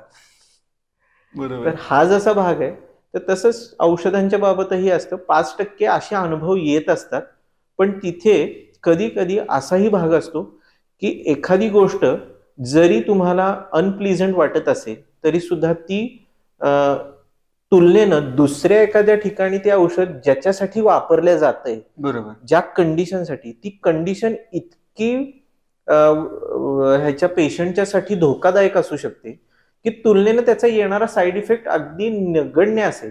किंवा तो मॅनेजेबल असेल तर वैद्यच काय, ॲलोपॅथीचे आजचे डॉक्टर देखील याच पद्धतीनं त्यालाच निवडतात, कारण दुसरा येणारा ऍडव्हर्स इफेक्ट हा मॅनेज करता येणार आहे, पण पहिला येणारा औषध न वापरण्यामुळं त्या रुग्णाला जर धोका उत्पन्न होत असेल तर केव्हाही बचेंगे तो और भी लढेंगे. बरोबर बरोबर. डॉक्टर साहेब, आजकाल म्हणजे जीवनशैली लोकांची बदलली, की पूर्वीच्या काळी शेतातली कामं जास्त होती, बॉडीचं एक्झर्शन व्हायचं आणि त्याच्यामुळं आयुर्वेदातले औषधोपचार लागू पडत असतील, मग नंतर यांत्रिकीकरण झालं जसं आपण म्हणालो. एवढं सगळं घडून गेल्यानंतर आज बघतोय आपण की एक माणूस साधारणपणे 8 ते 10 तास बसून काम करतोय, जो पूर्वीच्या काळी उभं राहून किंवा त्याची शारीरिक हालचाल करत काम चाललेलं होतं. मग याही काळात एकतर अजून सुद्धा आयुर्वेद त्या काळी लिहिलेला रिलेव्हंट कसा काय राहतो, आणि दुसरं मगाशी आपला बोलता बोलता विषय झाला की पोट साफ न होणं ही आजकालची खूप मोठी समस्या आहे. मग त्याच्यावरती काही एक बेसिक असं आहे का, किंवा थोडासा आपण चेंज केला कशात तरी तर ही समस्या अगदीच मुळापासून सॉल्व्ह होईल, असं काही आहे का? निश्चितपणे या दोन प्रश्नांच्या बद्दल पहिल्या प्रश्नाकडे वळूयात आपण. येस. एक म्हणजे की या सगळ्या कालखंडाच्या दरम्यान खूप मोठा कालावधी जवळपास 2-2.5 हजार वर्षांचा उलटलाय आणि ज्याच्यामध्ये आयुर्वेद साक्षात ग्रंथ रूपात उपस्थित झाला सगळ्यांना. आणि आज आपण 21व्या शतकात आपण राहत आहोत. आपल्या कार्यशैलीमध्ये रोजच्या आयुष्यामध्ये नक्की फरक झालेला आहे, पण आयुर्वेदाचे मूळचे जे सिद्धांत आहेत ते सिद्धांत वातपित्त कफजी मगाशी मी बोललो, याच्यामध्ये मुळात आजच्या जीवनशैलीनुसार त्या फंडामेंटल कॉम्पोनंट्स मध्ये कोणते बदल येणार आहेत याविषयीचं भरपूर सारे शास्त्राबद्दलचे सिद्धांत लिहून ठेवण्यात आलेले आहेत. त्यावेळी प्रेडिक्ट केले गेले, त्यावेळीच ते प्रेडिक्ट करण्यात आलेले. म्हणजे त्यावेळेस त्यांनी हे खूप क्लिअर कट सांगितलेलं आहे, फक्त त्यांचे शब्द हे वेगळे होते. आज आपण ज्याला वाहन म्हणतो, आपण ज्याला कार म्हणतो, त्याला ते त्या काळात रथ म्हणत होते. एवढाच काय तो फरक झालेला आहे. पण रथामधून जाण्यानंतर कोणता परिणाम येतो आणि तो परिणाम घालवण्यासाठी म्हणून कोणता उपचार करायला पाहिजे, तर त्याच्यासाठी त्यांनी बस्ती नावाचा युक्त रथ बस्ती, त्याला नावच देण्यात आलेलं आहे की युक्त रथ बस्ती, म्हणजे जे सातत्यानं रथावर युक्त आहेत, रथानी युक्त आहेत असे लोक, म्हणजे आजकाल आपण 4 व्हीलर वापरणारे सर्व लोक, बरोबर, हे सातत्यानं त्या रथावर आहेत. अशा लोकांनी सातत्याने ज्यावेळेस प्रवास करतायत आणि त्यांच्याकडनं प्रवास होतोय त्यावेळेस त्यांना कोणते आजार होणार आहेत हे त्यांनी आधीच लिहून ठेवलेलं आहे. आणि त्यासाठी पंचकर्मचे उपचार, पोटातून घेण्याचे उपचार एवढंच नव्हे तर त्या लोकांनी रोजच्या आहारामध्ये काय घ्यावं, रोजच्या सकाळी उठण्याच्या सकाळच्या प्रातःविधीमध्ये कोणते बदल करावेत, दुपारी झोपण्यामध्ये किंवा रात्रीच्या झोपण्यामध्ये कोणते बदल करावेत, इथपर्यंतची सगळी सविस्तर माहिती ग्रंथकारांनी, म्हणजे आपले ऋषीमुनी इतके द्रष्टे होते की त्यांनी 2500 वर्षांपूर्वी सुद्धा मानवी जीवन आणि त्याचे मूलभूत पैलू इतके क्लिअर आहेत की ते त्याही वेळेस त्यांनी ओळखून त्याच वेळेस त्याचे सोल्युशन्स लिहून ठेवले होते. याचं सगळ्यात उत्तम उदाहरण काय तर सुश्रुत म्हणून जे ऋषीमुनी होते आपले, त्यांनी सर्जरीचे जनक म्हणलं जातं. आजही जगभरात सर्जरी म्हणलं तर जगभरातले सर्जन्स आज सुश्रुतांना मानतात. त्याचं कारण काय तर जवळपास तो ग्रंथ लिहिलेल्याला आज जवळपास 1500 वर्ष झालेली आहेत. तर 1500 वर्षांपूर्वी त्यांनी लिहिलेल्या ग्रंथांमध्ये जी काही इन्स्ट्रुमेंट त्यांनी लिहून ठेवलेली आहेत, त्याचे शेप्स, त्याच्या लेन्स, किती लेंथ असली पाहिजे, त्याचा शेप कसा असला पाहिजे, त्याच्या एजेस कशा असल्या पाहिजेत, याविषयी 230 इन्स्ट्रुमेंट त्यांनी त्या काळात लिहून ठेवली, जी त्यांनी वापरली होती. मला सांगायला सर आज आनंद होतोय की किती समृद्ध होतो आपण, की आजही जगभरात त्याच्यात फक्त 64 इन्स्ट्रुमेंटची भर पडलेली आहे. 230 मध्ये फक्त 64. बापरे. याच्या पलीकडं मॉडर्न किंवा आधुनिक शास्त्राचे रिसर्चर्स त्याच्यामध्ये भर टाकू शकलेले नाहीत. आजही जगभरातले सगळे सर्जन्स तेच 230 इन्स्ट्रुमेंट सगळ्या बेसिक सर्जरीसाठी वापरतात. थोडासा ऑफ टॉपिक प्रश्न आहे, पण आताच्या काळामध्ये म्हणजे बॉडीज उपलब्ध होतात शरीरशास्त्राचा अभ्यास करण्यासाठी, सुश्रुताने त्यावेळी हे कसं केलं होतं याच्याबद्दल काही पुरावे किंवा काही लिहिलं गेलेलं आहे का, की बाबा ह्या इन्स्ट्रुमेंटचा शोध कसा लागला किंवा त्याने ते कशावरती एक्सपेरिमेंट केलं, ह्याच्याबद्दल काय माहिती मिळते आपल्याला? अगदी सविस्तर खूप मोठी मोठी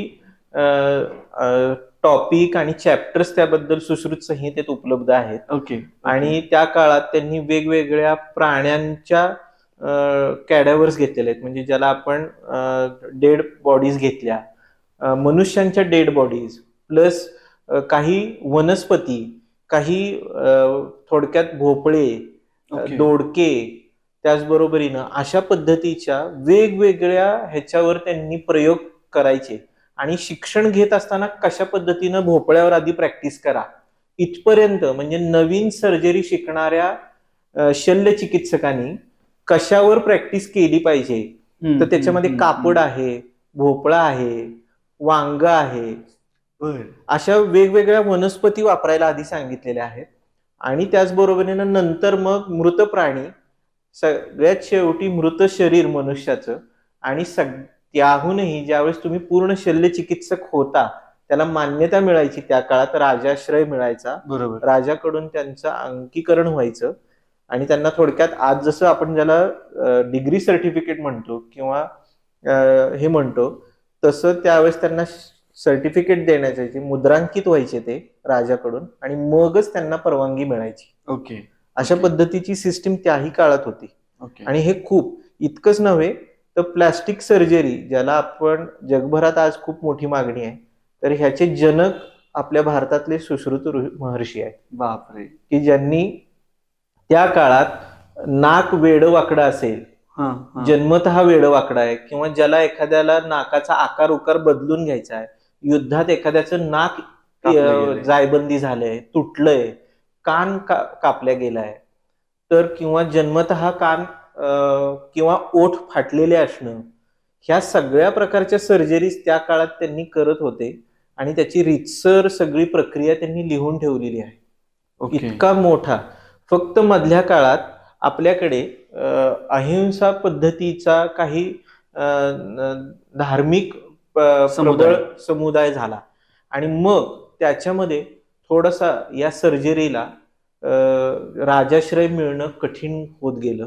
आणि दरम्यानच्या काळात ही सगळी त्यासाठी संज्ञाहरण, ज्याला आपण भूल देणं म्हणतो, ह्या भूल देण्याच्या सगळ्या मूलभूत औषधांचा मधल्या काळातल्या त्या परकीय आक्रमणांच्या ह्याच्यात त्या सगळ्या वनस्पतींचा लोप झाला.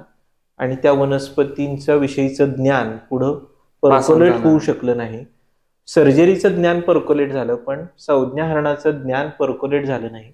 आणि मग तिथे आयुर्वेदाच्या वैद्यांना किंवा शल्यचिकित्सकांना असणारी मुभा सर्जरीची ही बंद झाली. ओके सर, आता हे सगळं बोलणं झाल्यानंतर तरी एक प्रश्न जो आपला मगाशी आपण घेतला होता तो अनुत्तरितच राहतो. तो म्हणजे आत्ताच्या जीवनशैलीमध्ये असे काय बदल झालेत की ज्याच्यामुळं असं म्हणतात की, म्हणजे मी ऐकलंय, खरं खोटं माहित नाही, तुम्हीच सांगा, की बहुतांश आजारांचं मूळ हे पोटात असतं आणि ते जर तुमचं व्यवस्थित साफ होत नसेल, बरोबर, तर मग ते आजार आणखीन बळावतात. तर आता काय झालंय असं ज्याच्यामुळं आजार एकतर बळावतायत किंवा पोट साफ न होणं, त्यासाठी वेगवेगळी चूर्ण किंवा औषधं घ्यावं लागणं हे वाढत चाललंय? मुळात झालंय काय की आपल्या रोजच्या जीवनशैलीमध्ये आपल्याला जेवढा आहार घेणं गरजेचं आहे, जेवढं पाणी घेणं गरजेचं आहे, आणि जेवढी विश्रांती घेणं गरजेचं आहे, ह्या 3 मूलभूत गोष्टींमध्ये लोकांच्या आता सध्याच्या बदल खूप मोठ्या प्रमाणात पाहायला मिळतात. ओके. त्याच्यामध्ये बऱ्याच वेळा आम्ही पाहतो की आहाराच्या बाबतीत जर सांगायचं झालं तर स्वतःची भूक समजून घेऊन आणि भूक लागलेली आहे का, हा पहिला महत्वाचा प्रश्न आजकाल बहुतांश लोक स्वतःला विचारत नाहीत. ओके. भूक लागलेली नसतानाच खूप मोठ्या प्रमाणात सकाळचा नाश्ता, दुपारचं जेवण, तसंच रात्रीचं जेवण हे वेळ झाली म्हणून घेण्यात येतं. हा पहिला सगळ्यात महत्वाचा मोठा कॉम्पोनंट आहे पोट साफ न होण्यामध्ये. ओके. दुसरा महत्वाचा कॉम्पोनंट येतो तो पाण्याचं घेण्याची पद्धत किंवा पाणी घेणं. तर आजकाल काय होतं, बऱ्याच वेळा आम्ही पाहतो की कुठेतरी ऐकून, मग कुठल्या तरी सोशल मीडियावर ऐकून लोक स्वतःचं प्रमाण त्यांनी सांगितल्याप्रमाणे बदलतात. मग कोण सांगतं 3 लिटर, कोण सांगतं 5 लिटर, कोण सांगतं 2 लिटर. तर आयुर्वेदाचं खरं सांगायचं तर जेन्युइन मत हे नाहीये. आयुर्वेद म्हणतो की ज्या व्यक्तीमध्ये जेवढं पाणी अपेक्षित आहे ते तहान लागल्यानंतर, पहिलं गोष्ट आहे क्रायटेरिया आहे तहान लागल्यानंतर पाणी. दुसरा क्रायटेरिया आहे बसून पाणी पिणे. तिसरा क्रायटेरिया आहे तुम्ही जे काही पात्र वापरताय, म्हणजे भांड, ग्लास, पेला किंवा जे काही बॉटल असेल तर ही बॉटल तोंड लावून पाणी पिणं, त्या बॉटलला तोंड लावून, त्या ग्लासला तोंड लावून पाणी पिणं. आणि पाणी पित असताना ते तोंडात घोळून घोळून पाणी सावकाश पिणं, घटाघटा नाही, घटाघटा न पिणं. म्हणजे जे काही लोक अगदी वर तोंड करतात आणि बाटली जे उपडी करतात ते निम्मी झाल्यानंतरच ठेवतात, त्यांना ते पाणी पिताना ते पाणी त्यांच्या टाळूला लागल्याच जात नाही. आणि आयुर्वेदात उदकवह स्रोतस नावाचा एक स्रोतस सांगण्यात आलेला आहे, जे पाण्याशी संलग्न आहे. म्हणजे पाण्याची मॅनेजमेंट करणारी सिस्टीम आहे शरीरात असं सांगण्यात आले. असे चॅनेल्स आहेत की जी पाण्याची मॅनेजमेंट बघते ओव्हरऑल अख्ख्या शरीरामध्ये. तर त्याचं मूळ स्थान म्हणजे त्याचा पहिला सेन्सर कुठं आहे तर तो टाळूमध्ये आहे. आणि बहुतांश लोक आज त्या सेन्सरलाच बायपास करतात. मग जर सेन्सर बायपास झाला तर पाणी ओव्हरफ्लो होतं का काय होतं हे सगळ्यांना अनुभवानं माहिती आहे. बरोबर. पाण्याच्या टाकीचा जर सेन्सर इनऍक्टिव्हेट झाला किंवा तो बायपास झाला तर ती पाण्याची टाकी भरून गेलेली असते तरी सुद्धा पाणी त्या टाकीत येत राहतं. एक्झॅक्टली हीच प्रक्रिया शरीरामध्ये देखील होते लोकांच्याकडून.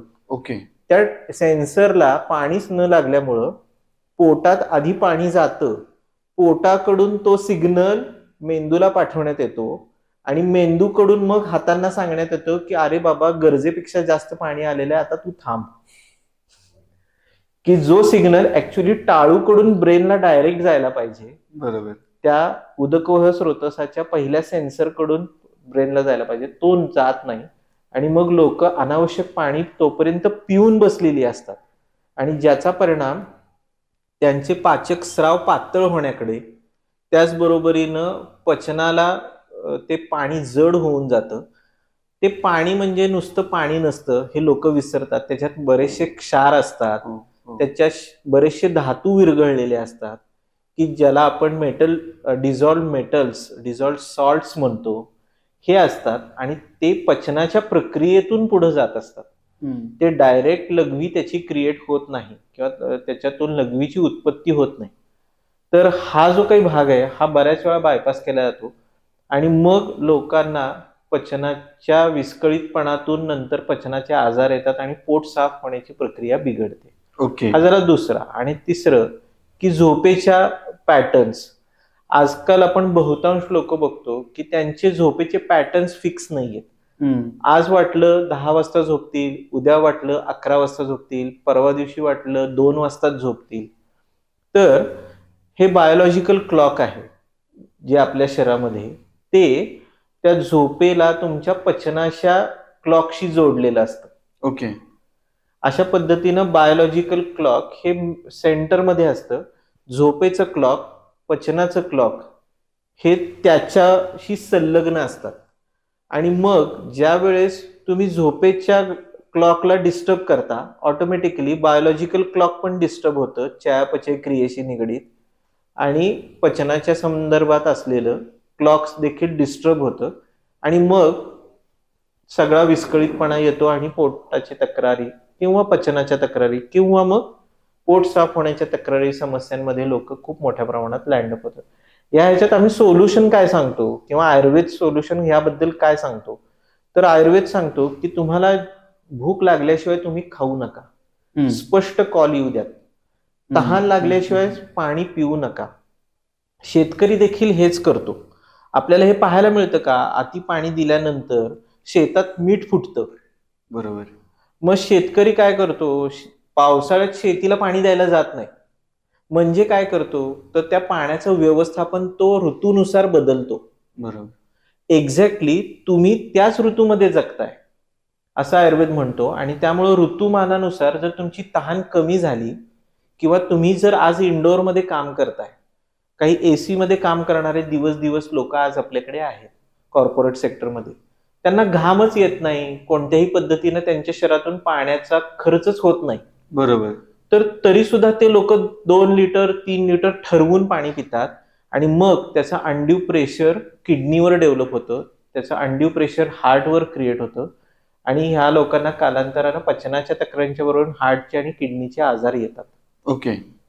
तर हे जर टाळायचं असेल तर आयुर्वेद म्हणतो की तहान लागल्यानंतर पाणी, किंवा बऱ्यापैकी सर्वसाधारणपणे जिथं मोठ्या प्रमाणात पाऊस पडत नाही, मोठ्या प्रमाणात थंडी नाही, 4 महिन्यांच्या पेक्षा जास्त, अशा प्रदेशामध्ये राहणाऱ्या लोकांनी जास्तीत जास्त 1 ते 1.5 लिटरचं पाणी घ्यायला हरकत नाही असं आयुर्वेद म्हणतो दिवसात.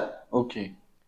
पण परिश्रम करणारे, भरपूर घाम गाळणारे, ज्यांचा घाम मोठ्या प्रमाणात जातो, स्पोर्ट्समध्ये ऍक्टिव्हिटी असणारे, ग्राउंड ऍक्टिव्हिटी असणारे, शेतामध्ये काम करणारे, फिरस्तीचं काम करणारे, मार्केटिंगचे बरेचसे लोक आज आपण आपल्या आजूबाजूला बघत असतो, यांना सातत्यानं फिरावं लागतं, घाम जातो. तर या लोकांनी मात्र पाण्याचं प्रमाण त्यांच्या तहानेनुसार वाढवणं गरजेचं आहे. ओके. हा दुसरा महत्वाचा नियम. आणि तिसरा, आयुर्वेद आहाराच्या बद्दल महत्वाचा आणखीन एक नियम सांगतो, तो असा आहे की जेवढी भूक आहे त्याच्या 3/4 किंवा अर्ध मात्रेत तुम्ही आहार घ्या. म्हणजे जर 2 चपात्याची तुम्हाला भूक असेल तर तुम्ही 1.5 चपाती किंवा 1 चपाती घ्या, अर्ध्या चपाती एवढं तुम्ही पाणी घ्या, आणि अर्ध्या चपाती एवढं तुम्ही मोकळं ठेवा पोट, जेणेकरून ती जी काही 1 चपाती तुम्ही खाल्लेली आहे ती सुव्यवस्थित पद्धतीनं पचून त्याच्यातून सगळा सारांश, रस काढून घेतला जाईल, आणि त्याचं चांगल्या पद्धतीनं पचन होऊन पुढे पोट साफ होण्याच्या प्रक्रियेला ते उपलब्ध होईल. ओके. हा महत्वाचा नियम आयुर्वेद सांगतो की जो हल्ली बऱ्याच वेळा मला समोर पदार्थ उपलब्ध आहे, बऱ्याच वेळा त्याच्यामुळं ते टेम्पटेशन उत्पन्न होतं, आणि त्या टेम्पटेशनच्या आहारी जाऊन बऱ्याच वेळा अनावश्यक आहार घेतला जातो. त्याचबरोबरीनं आता सध्या लोकांच्या मध्ये प्रचलित पद्धतीनं काय झालंय की खूप मोठ्या प्रमाणात सॅलेड्स खाल्ले पाहिजेत, खूप मोठ्या प्रमाणात ड्रायफ्रुट्स खाल्ले पाहिजेत म्हणजे हेल्थ, खूप मोठ्या प्रमाणात मांसाहार केला पाहिजे म्हणजे हेल्थ, अशा ह्या मिसकन्सेप्ट लीड झालेल्या आहेत. याच्याबद्दल साधं सोपं वैज्ञानिक कारण सांगायचं झालं ना, तर मांसाहार आज तुम्ही जो केलेला आहे तर तो पूर्ण मांसाहाराचे प्रत्येक पेशी पचून शरीरातून त्याचं मलामध्ये रूपांतर होण्यासाठी जवळपास पुढचे 24 ते 36 तास लागतात. इतका मोठा कालावधी माणसाच्या शरीरामध्ये आतड्याला लागतो. आपलं आतडं आणि मांसाहारी प्राण्यांचं आतडं ह्याच्यामध्ये आमूलाग्र फरक आहे. म्हणजे माणूस हा मूलतः शाकाहारीच आहे. शाकाहारी आत्ता पूर्णतः शाकाहाराच्या संदर्भानं त्याचं सगळं पचन संस्था आणि हे झालेलं आहे. ओके. जवळपास आपण मनुष्याच्या उत्क्रांतीच्या जवळ ज्यावेळेस होतो ना, त्यावेळेस आपण दोन्हीकडे होतो. त्यावेळेस आपली क्षमता ती होती, पण आज मी तिला आत्ताचं लाईफस्टाईल आणि आत्ताच्या ह्या ज्या क्षमता आहेत याचा विचार करता स्टॅग्नंट लाईफस्टाईल आहे, खूप मोठ्या प्रमाणात बसून करण्याची कामं झालेली आहेत, खूप साऱ्या गोष्टींसाठी आपल्याला यांत्रिकीकरणाची मदत आलेली आहे. आणि आता शारीरिक कष्टाचं काम तसं शेतकरी वर्ग सोडला तर बऱ्यापैकी कोणत्याही वर्गातला नाहीये आपल्याला माणूस करताना पाहायला मिळत नाही. तर त्यामुळं ही जी प्रक्रिया पूर्वी साधारणतः 18 ते 20 तासात मांस पचण्याची होत होती, ती आता जवळपास 24 ते 36 तासांच्या जवळ गेलेली आहे. हा भाग विचारातच घेतला जात नाही, आणि खूप सारे लोक 3-3 दिवस सलग नॉनव्हेज खातात, किंवा आठवड्यातले 4 दिवस नॉनव्हेज खातात, 2-3 दिवस नॉनव्हेज खातात, आणि मग त्याच्यातून एक विशिष्ट पद्धतीचं आजीर्ण उत्पन्न होतं, आणि ते आजीर्ण तुम्हाला कालांतरानं पोट साफ होण्याच्या अतिशय दुर्धर कंडिशनमध्ये, साफ न होण्याच्या दुर्धर कंडिशनमध्ये लँडअप करतं. आणि त्यामुळं आता बघा, पूर्वी नॉनव्हेज खाणारे लोकांना इतक्या मोठ्या प्रमाणात मूळव्याधीचे त्रास होत नव्हते. बरोबर. पण आज मितीला आज नॉनव्हेज खाल्लं की लोक आमच्याकडे दुसऱ्या दिवशी सकाळी कंप्लेंट घेऊन येतात की मला मूळव्याधीचा त्रास झाला. हे का होतं? तर त्याचाच परिपाक म्हणून होत असतं की त्यांनी स्वतःच्या भुकेचा विचार न करता घेतलेला आहे, पचनाचा विचार न करता घेतलेला आहे, आणि किती प्रमाणात खायचं त्याचा याचा तारतम्य विचार नाही. न केल्या गेल्यामुळं बऱ्याच वेळा हे प्रकरण पाहायला मिळतात. ओके. डॉक्टर साहेब, आयुर्वेद म्हणल्यानंतर एक आणखीन जास्त कानावरती पडतं ते म्हणजे पंचकर्म उपचार पद्धती. मगाशी अगदी. बोलता बोलता तुम्ही बस्तीबद्दल बोलला. मग हे पंचकर्म नेमकं काय असतं? काय असतं त्याच्यामध्ये? पंचकर्ममध्ये मुळात 5 कर्म सांगण्यात आलेले आहेत. ओके. त्याला पंचकर्म म्हणण्यात आले. पंच म्हणजे 5 आणि कर्म म्हणजे प्रोसिजर्स, की ज्या 5 प्रोसिजर आयुर्वेदात मूलतः सांगण्यात आलेल्या आहेत. त्याच्यामध्ये बस्ती, वमन, विरेचन, नस्य आणि रक्तमोक्षण हम्म. अशा 5 कर्मांचा त्याच्यामध्ये समावेश करण्यात आलेला आहे. त्याच्यामधलं पहिलं बस्ती जे आहे ते विशिष्ट औषधांचा काढा करून किंवा त्याच्यापासून विशिष्ट पद्धतीनं दूध बनवून ओके. किंवा औषधांनी बनवलेल्या तेलांचे, तुपांचे अशा पद्धतीचे इनिमा देण्याचा तो प्रकार आहे. एक प्रकारे आपण म्हणू शकतो की शौचाच्या वाटे पेशंटना त्या त्या आजाराचा, त्यांच्या प्रकृतीचा किंवा स्वास्थ्य रक्षण म्हणून हम्म. ज्यांना आजार होऊ नये, मगाशी आपण जो उल्लेख केला की युक्त रथ बस्ती, हो. की जे सातत्यानं प्रवास करतात अशांना आजार होऊ नये म्हणून देण्यात येणारा बस्ती, ओके. अशा पद्धतीचे बस्ती लिक्विड स्वरूपात या सगळ्या बनवलेल्या औषधांचे शौचाच्या वाटे इनिमा देण्याचा तो प्रकार असतो. वमन म्हणजे विशिष्ट औषधांचा काढा, दूध या पद्धतीचं सेवन करायला लावून तोंडावाटे त्यांना प्यायला देण्यात येतं पेशंटना, आणि त्याच्यातून विशेषतः कफा या दोषाची शुद्धी करण्यात येते. ओके. त्याचबरोबरीनं विरेचन नावाचं जे औषध आहे त्याच्यामध्ये प्रामुख्यानं पोटातून औषधं देऊन त्या रुग्णामध्ये असणाऱ्या म्हणजे तोंडावाटे ओके. ओके. तोंडावाटे औषध देऊन रुग्णामध्ये जो पित्त दोष आहे त्या पित्त दोषाचं शरीराच्या शौचावाटे बाहेर काढण्यात येतो. ओके. तर या पद्धतीची ती चिकित्सा आहे. त्याच्यामध्ये ग्रंथकारांनी साधं सोपं सूत्र दिलेलं आहे. शरीरजानाम दोषाणाम क्रमेण परमौषधम बस्तिर्विरोको वमनम तैल घृतम मधु यथा. तर हे ते सूत्र आहे. म्हणजे शरीरामध्ये उत्पन्न होणाऱ्या दोषांच्यासाठी सर्वात महत्वाचं काय आहे तर बस्ती. ओके. बस्ती ही वातदोषासाठी सांगण्यात आलेली आहे. विरेक हे पित्त दोषासाठी सांगण्यात आलेले आहे. मगाशी जे बेसिक फंक्शनल कॉम्पोनंट्स आपण बोललो, बरोबर बरोबर, तर त्याच्यातलीच आता त्या कॉम्पोनंट्सची बिघडल्यानंतरची ही चिकित्सा आहे. आणि वमनम यथा, वमन हे कफदोषासाठी सर्वश्रेष्ठ सांगण्यात आलेलं आहे, की म्हणजे कफाच्या संदर्भातले कोणतेही आजार असतील, मग दमा असेल, त्यानंतर कफाचे आजार असतील, वारंवार होणारी सर्दी असेल, किंवा इतरही ॲस्थमाच्या कंडिशन्स असतील, इतरही आणखीन डोळ्याच्या कफाचे आजार असतील, मेंदूमध्ये होणारे वेगवेगळ्या पद्धतीचे कफाचे असतील, थायरॉइडचे आजार असतील, यांच्यामध्ये प्राधान्याने वैद्यवर्ग हे वमनाचं सिलेक्शन करतो. त्याचबरोबरीनं पित्ताचे विकार जसे की आम्लपित्त असेल, सातत्यानं मोठ्या प्रमाणात होणारी ऍसिडिटी असेल, अंगावर गांधी उठणं असेल, त्वचेचे विकार असतील जे पित्तामधून आलेले, तर यांच्यामध्ये विरेचनाचा वापर करण्यात आला. आणि बस्ती जे आपण आत्ता मगाशी डिस्कस केलं की त्याच्यामध्ये वाताचे, मग मोठ्या मोठ्या प्रमाणात संधिवाताचे विकार, जॉईंटच्या फ्रॅक्चर्स असतील, त्याचबरोबरीनं टेंडॉन फ्रॅक्चर्स असतील, इतरही वाताचे जसं की केस गळणं, नख तुटल्या जाणं, हाडांमध्ये फ्रॅक्चर्स येणं, हाडांमध्ये किंवा सांध्यांमध्ये वेदना होणं, जॉईंट वाजण्याची काही लोकांची समस्या असते, स्पॉन्डिलोसिसचे प्रकार वेगवेगळ्या पद्धतीचे, ज्याच्यामध्ये आपण पाठीच्या मणक्यांमध्ये झीज अशा पद्धतीचे प्रकार बघायला मिळतात. बरोबर. या सगळ्यांच्या ह्याच्यामध्ये बस्ती नावाचा उपक्रम हा खूप सर्वश्रेष्ठ सांगण्यात येतो. आणि तैल घृतम मधु यथा म्हणजे याच्या व्यतिरिक्त या सगळ्या ह्याच्यासाठी महत्वाचं काय वापरायचंय तर तैल, ज्याच्यामध्ये औषधी तेलांचा समावेश केला जातो बरोबर. 35 मध्ये. घृताचा समावेश करण्यात येतो पित्ताच्या विकारांमध्ये. औषधांनी प्रक्रिया करून सिद्ध केलेली विशिष्ट पद्धतीनं तूप, गाईचं तूप घेऊन त्याच्यामध्ये औषधं मोठ्या प्रमाणात ऍड करून त्याला उकळून किंवा त्याच्या वेगवेगळ्या पद्धतीनुसार त्या औषधांचं तूप बनवण्यात येतं. अशा पद्धतीची बनवलेली तेल किंवा तूप आयुर्वेदामध्ये मोठ्या प्रमाणात वापरण्यात येतात. आणि कफाच्यासाठी मधू, म्हणजे ज्याला आपण मध म्हणतो, तर हा मोठ्या प्रमाणात ग्रंथकारांनी वापरण्यात सांगितलेला आहे. याच्यातून शरीराचे टॉक्सिक एलिमेंट्स, जे बऱ्याच वेळा कालांतरानं आयुर्वेद म्हणतो की विशिष्ट ऋतूमध्ये विशिष्ट दोष, वात पित्त कफ, हे मोठ्या प्रमाणात बिघडतात. जसं की ग्रंथकार म्हणतात पावसाळ्यात वातदोष खूप मोठ्या प्रमाणात बिघडतो.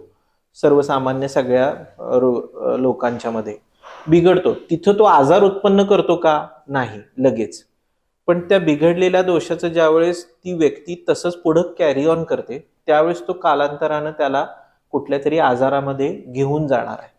तसंच पित्तदोष हा आपण बघितलं तर मधल्या काळात, म्हणजे पावसाळा संपल्यानंतरचा, गणपतीपासून ते दिवाळी नंतरचा थोडासा काळ, ह्या दरम्यानच्या काळात पित्तदोष खूप मोठ्या प्रमाणात वाढतो असं ग्रंथकार म्हणतात. आणि आपल्याला व्यवहारातही पाहायला मिळतं. खूप लोक सांगतात की आम्हाला आत्ता अचानकच ऍसिडिटी खूप सुरू झाली, अंगावर पित्त उठायला लागलं, ह्या विशिष्ट तक्रारी बघा, किंवा ॲलर्जिक रिॲक्शन्स खूप मोठ्या प्रमाणात ह्या दिवसातच यायला सुरुवात होतात. तर याची कारण मुळात त्यांच्या शरीरात तो दोष बिघडलेला आहे. शिवाय या दिवसात, या ऋतूमध्ये आणखीन त्याला बळ मिळालं. बरोबर. तसंच कफदोष हा जानेवारीपासून ते मार्च पर्यंत खूप मोठ्या प्रमाणात शरीरामध्ये उत्पन्न होतो. आणि जर आधीच शरीरात तो चुकीचा उत्पन्न झालेला असेल खाण्यापिण्यातून, तर त्याच्यात या उत्पन्न झालेल्या, ऋतूनुसार उत्पन्न झालेल्या कफदोष अधिकचा भर टाकतो आणि मग आजार उफाळून येतात. म्हणून ग्रंथकार म्हणतात की पावसाळ्यात बस्ती, वाताचं शमन तिथेच करा. पावसाळ्यानंतरच्या काळात गणपतीपासून ते दिवाळीपर्यंत विरेचन करा स्वास्थ्य रक्षणासाठी. आणि उत्तर म्हणजे आपण जानेवारीपासून संक्रांतीच्या अलीकडे पासून ते मार्च एप्रिल पर्यंत तुम्ही वमन नावाचं पंचकर्म घ्या, जेणेकरून चुकीचे दोष, जे कॉम्पोनंट, फंक्शनल कॉम्पोनंट तुमच्या रोजच्या खाण्यापिण्यातून, वागण्यातून जे खराब झालेले आहेत, आणि नंतर ते फिजिकल कॉम्पोनंट्स म्हणजे धातू त्यांना बिघडवणार आहेत, ते तुम्ही त्याच काळात थोडेसे असताना काढून टाका. जस्ट लाईक त्यांची संकल्पना अशी आहे की वेळेत सर्व्हिसिंग करून घ्या. माझ्याही डोक्यात तेच चाललेलं. तुम्ही ज्यावेळी म्हणत होता की गाडीचा जसा एक पार्ट आपण लगेच ज्या इमर्जन्सीमध्ये चेंज करून घेतो बिघडला, तर त्याच पद्धतीने शरीराचा पण आपण करून घेतला पाहिजे. पण याच्यामध्ये काय आहे का बाबा असं की अमुक एका स्वभावाच्या व्यक्तींनी, प्रकृतीच्या व्यक्तींनी पंचकर्म नाही घ्यायचं किंवा त्यांच्या शरीराला ते सूट होत नाही, असे काही हे आहेत का? निश्चितच. अर्थात या सगळ्या पंचकर्मांचा विनियोग स्वास्थ्य रक्षणासाठी किंवा आजार होऊ नये म्हणून ज्यावेळेस कोणतीही व्यक्ती त्याचा विनियोग करणार असेल किंवा त्याचा वापर करणार असेल किंवा ते करून घेणार असेल, तर त्यांनी जवळच्या वैद्यांच्याकडे जाऊन आपली प्रकृती दाखवून घेऊन ते करावा. कारण ह्या प्रत्येक पंचकर्माला काही वेगवेगळ्या पद्धती किंवा काही वेगवेगळ्या कंडिशन्स मध्ये ते न करण्याचे सूचक इंडिकेशन्स आहेत. ओके. आणि ते पाळणं गरजेचं असतं. जसं की उदाहरण दाखल म्हणून सांगता येईल की वमन नावाचं, आपण उलटी वाटे कफदोष काढण्याची जी प्रक्रिया आहे, त्या प्रक्रियेला हृदयाचे आजार असणाऱ्या लोकांनी ते करायचं नसतं. ओके. हा एक त्याचा नियम आहे, सर्वसाधारण नियम. हा सर्वसाधारण नियम आहे. तसंच बस्ती नावाचा जो एनिमाचा जो पार्ट आहे, तो एखाद्या व्यक्तीला जुलाब होत असतील किंवा विशिष्ट पद्धतीनं काही लोकांना जुलाब होण्याची टेंडन्सी असते. ओके. तर त्या टेंडन्सी असलेल्या, नुकतंच जुलाब सुरू झालेले आहेत किंवा ताप आहे एखाद्या व्यक्तीला, तर ताप असताना हे तिन्ही पंचकर्म करायचे नाहीत. बस्तीही करायचं नाहीये, वमनही करायचं नाही आणि विरेचनही करायचं नाही. एक छोटासा प्रश्न होता, म्हणजे तापाबद्दल बऱ्याच वेळेला मी ऐकले की ताप असताना इंजेक्शन द्यायचं नाही, ताप असताना तर तुम्ही म्हणताय की पंचकर्म करायचं नाही. काय फरक पडतो तापामध्ये इंजेक्शन दिलं किंवा पंचकर्म केलं तर? नक्कीच इंजेक्शन तापामध्ये देऊ नये हे व्हॅक्सिनच्या बाबतीत खूप मोठ्या प्रमाणात आहे. विशेषत्वानं काही इन्फ्लुएन्झाची व्हॅक्सिन्स आहेत, डीपीटी नावाचं व्हॅक्सिन आहे, त्यानंतर इतरही आणखीन काही व्हॅक्सिन्स आहेत की ज्यांना हे बंधन पाळावं लागतं. तर त्याच्यामध्ये होतं काय, इंजेक्शन्स न घेणं किंवा इतरही पूर्वीच्या काळात जी काही अँटीबायोटिक स्वरूपात इंजेक्शन्स उपलब्ध होती ती खूप मोठ्या प्रमाणात एक प्रकारे सांगायचं झालं तर ती व्हॅक्सिनच्या कॅटेगरीतली होती. ओके. तर त्यामुळं त्या इंजेक्शन्सना तो मर्यादा आखून देण्यात आलेली होती की जर तुम्ही ते इंजेक्शन दिलं तर आणखीन तुम्ही रोगाचा प्रादुर्भाव करण्यासाठी म्हणून जे टेस्ट करण्यासाठी म्हणून जे थोडक्यात एक ते डोस आहेत, त्या रोगाचे, ते रोग उत्पन्न करणारे जे घटक आहेत तेच थोडक्यात इंजेक्शन्स वाटे देण्यात येतात. ओके. कमी प्रमाणात, ओके. सौम्य स्वरूपात असतात आणि कमी प्रमाणात असतात, पण असतात ते आजाराचेच घटक किंवा ते विषाणू किंवा ते बॅक्टेरिया असतात. आणि मग ऑलरेडी शरीरात कोणत्या तरी विषाणूचा, कोणत्या तरी जंतूचा प्रादुर्भाव झालेला आहे, ज्याला आपण बॅक्टेरिया आणि व्हायरस म्हणतो, त्या अवस्थेत ताप आलेला आहे आणि मग तुम्ही आणखीन एक कोणता तरी जंतू किंवा विषाणू शरीरात सोडताय, तर मग ऑलरेडी त्या उपस्थित असलेल्या विषाणू किंवा जीवाणूच्या विरोधात शरीराची रोगप्रतिकार क्षमता ही फेस करत असते. बरोबर. तिला आणखीन दुसरा जीवाणू फेस करायला लागतो आणि मग रोगप्रतिकार क्षमता जर कमी पडली तर ती व्यक्ती या दोन्ही जीवाणूंच्या गंभीर स्वरूपाच्या आजारामध्ये अडकू शकते. ओके. म्हणून हे ते नियम आहेत. ओके. सर्वसामान्यपणे इंजेक्शनच्या बाबतीत आजकाल खूप मोठ्या प्रमाणात हे काटेकोरपणे पाळण्यात येतात. जर अनावधानानं एखाद्या व्यक्तीनं ते सांगायचंच राहिला आणि इंजेक्शन घेण्यात आलं तर मग मात्र ह्या समस्या उद्भवू शकतात. अँटीबायोटिकच्या इंजेक्शन्सना आता हल्लीच्या काळात अशा पद्धतीचा कोणताही हे राहिलेला नाहीये. अँटीबायोटिक हे बहुतांश प्रकारातले आता देण्यासाठी म्हणून हरकत नसतात. उरला प्रश्न आयुर्वेदाची औषधं देण्याचा, तर निश्चितपणे आयुर्वेदात ताप असताना, जुलाब होत असताना, उलटी होत असताना ही पंचकर्म निषेध सांगितलेली आहेत. त्याचबरोबरीनं आणखीन सांगायचं झालं तर दूध हे खूप वेळा आम्ही पाहतो की ताप असताना, जुलाब होत असताना, उलट्या होत असताना हे देण्यात येतं किंवा घेण्यात येतं. लहान मुलं असतील तर ते देण्यात येतं. तर एक नक्की सुचवावं असं वाटतं की हे अतिशय त्रासदायक आहे आणि ते आरोग्यासाठी आणखीन अडचणी उत्पन्न करणार आहे. तुम्ही जे काही उपचार त्या तापासाठी, जुलाबसाठी, उलटीच्या याच्यासाठी घेताय त्यांना ते आणखीन त्रासदायक किंवा अडचणीचं ठरणार असतं. त्यामुळं नक्कीच दूध घेऊ नये. ओके. आजारी असताना किंवा रोगांसाठी आजारी असताना. येस.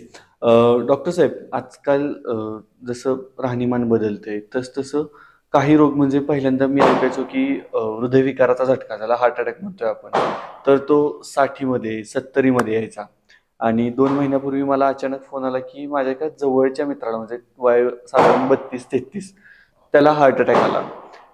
त्याच्यानंतर अचानक वजन वाढणं हा एक प्रकार खूप जास्त आजकाल दिसायला लागलेला आहे. त्याच्यावरती आधुनिक शैलीचा परिणाम आहेच, पण हे धोकादायक पद्धतीला चाललंय असं ओळखायचा काय क्रायटेरिया आपल्याला सांगता येऊ शकतो का, मिळू शकतो का?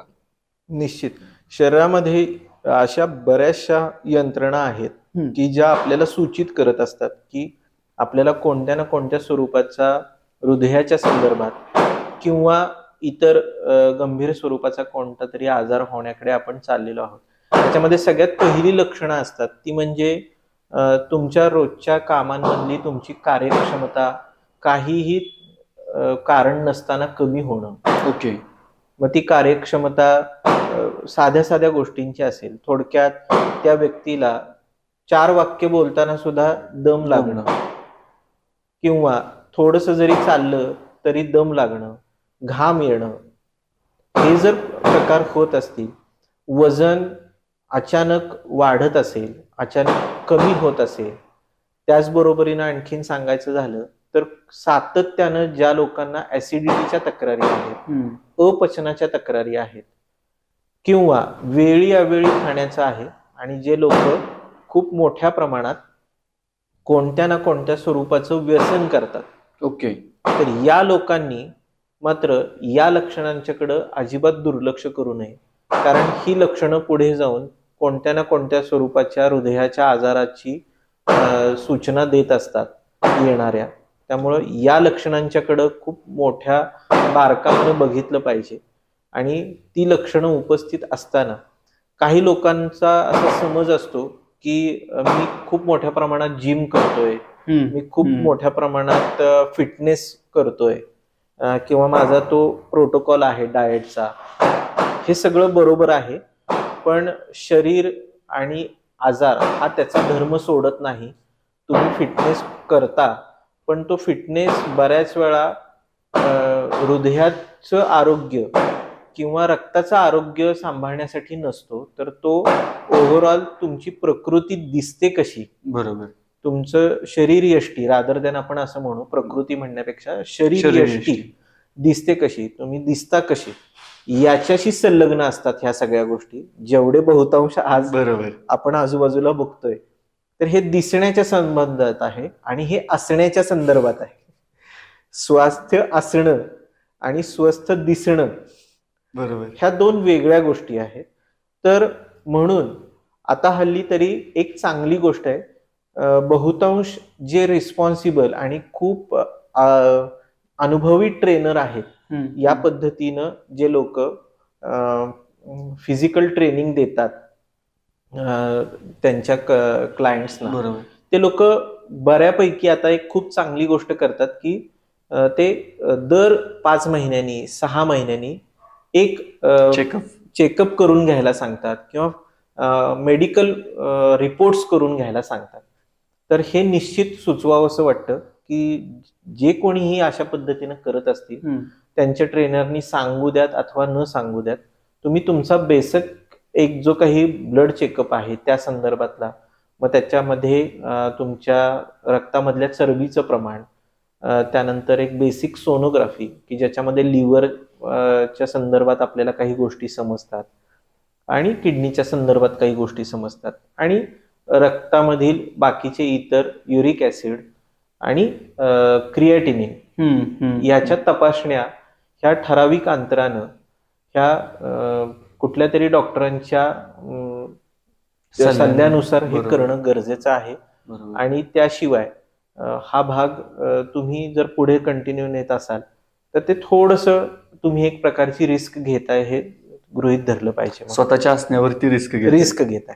ओके, आता परत एकदा आयुर्वेदाकडे यायचंय मला. म्हणजे कोविडच्या आधीचा आयुर्वेद आणि कोविडच्या नंतर त्याकडे वाढलेल्या लोकांचा ओढा, त्याच्यामध्ये कोविड काळात एक माधव रसायन म्हणून पण औषध आलेलं होतं. होय. आणि ते पण बऱ्याचशा लोकांनी घेतलं, ज्याच्यामध्ये तुमचाही सहभाग होता की संशोधना टीम मध्येच तुम्ही होता.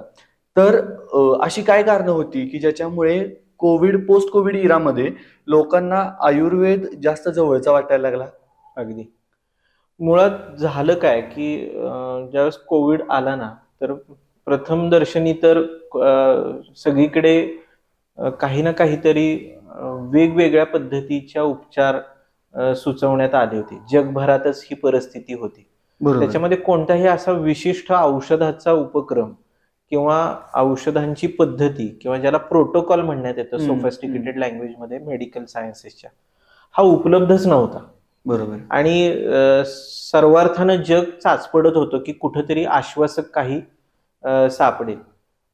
मेडिकल फॅकल्टीच्या सगळ्या चिकित्सकांनी अतिशय उत्तम पद्धतीनं कार्यभाग सांभाळला. त्यातही त्यांनी त्यांच्या ज्ञानाचा परिपूर्ण कस लावून लोकांना बरं करण्याचा प्रयत्न केला. पण हे कुठं होत होतं?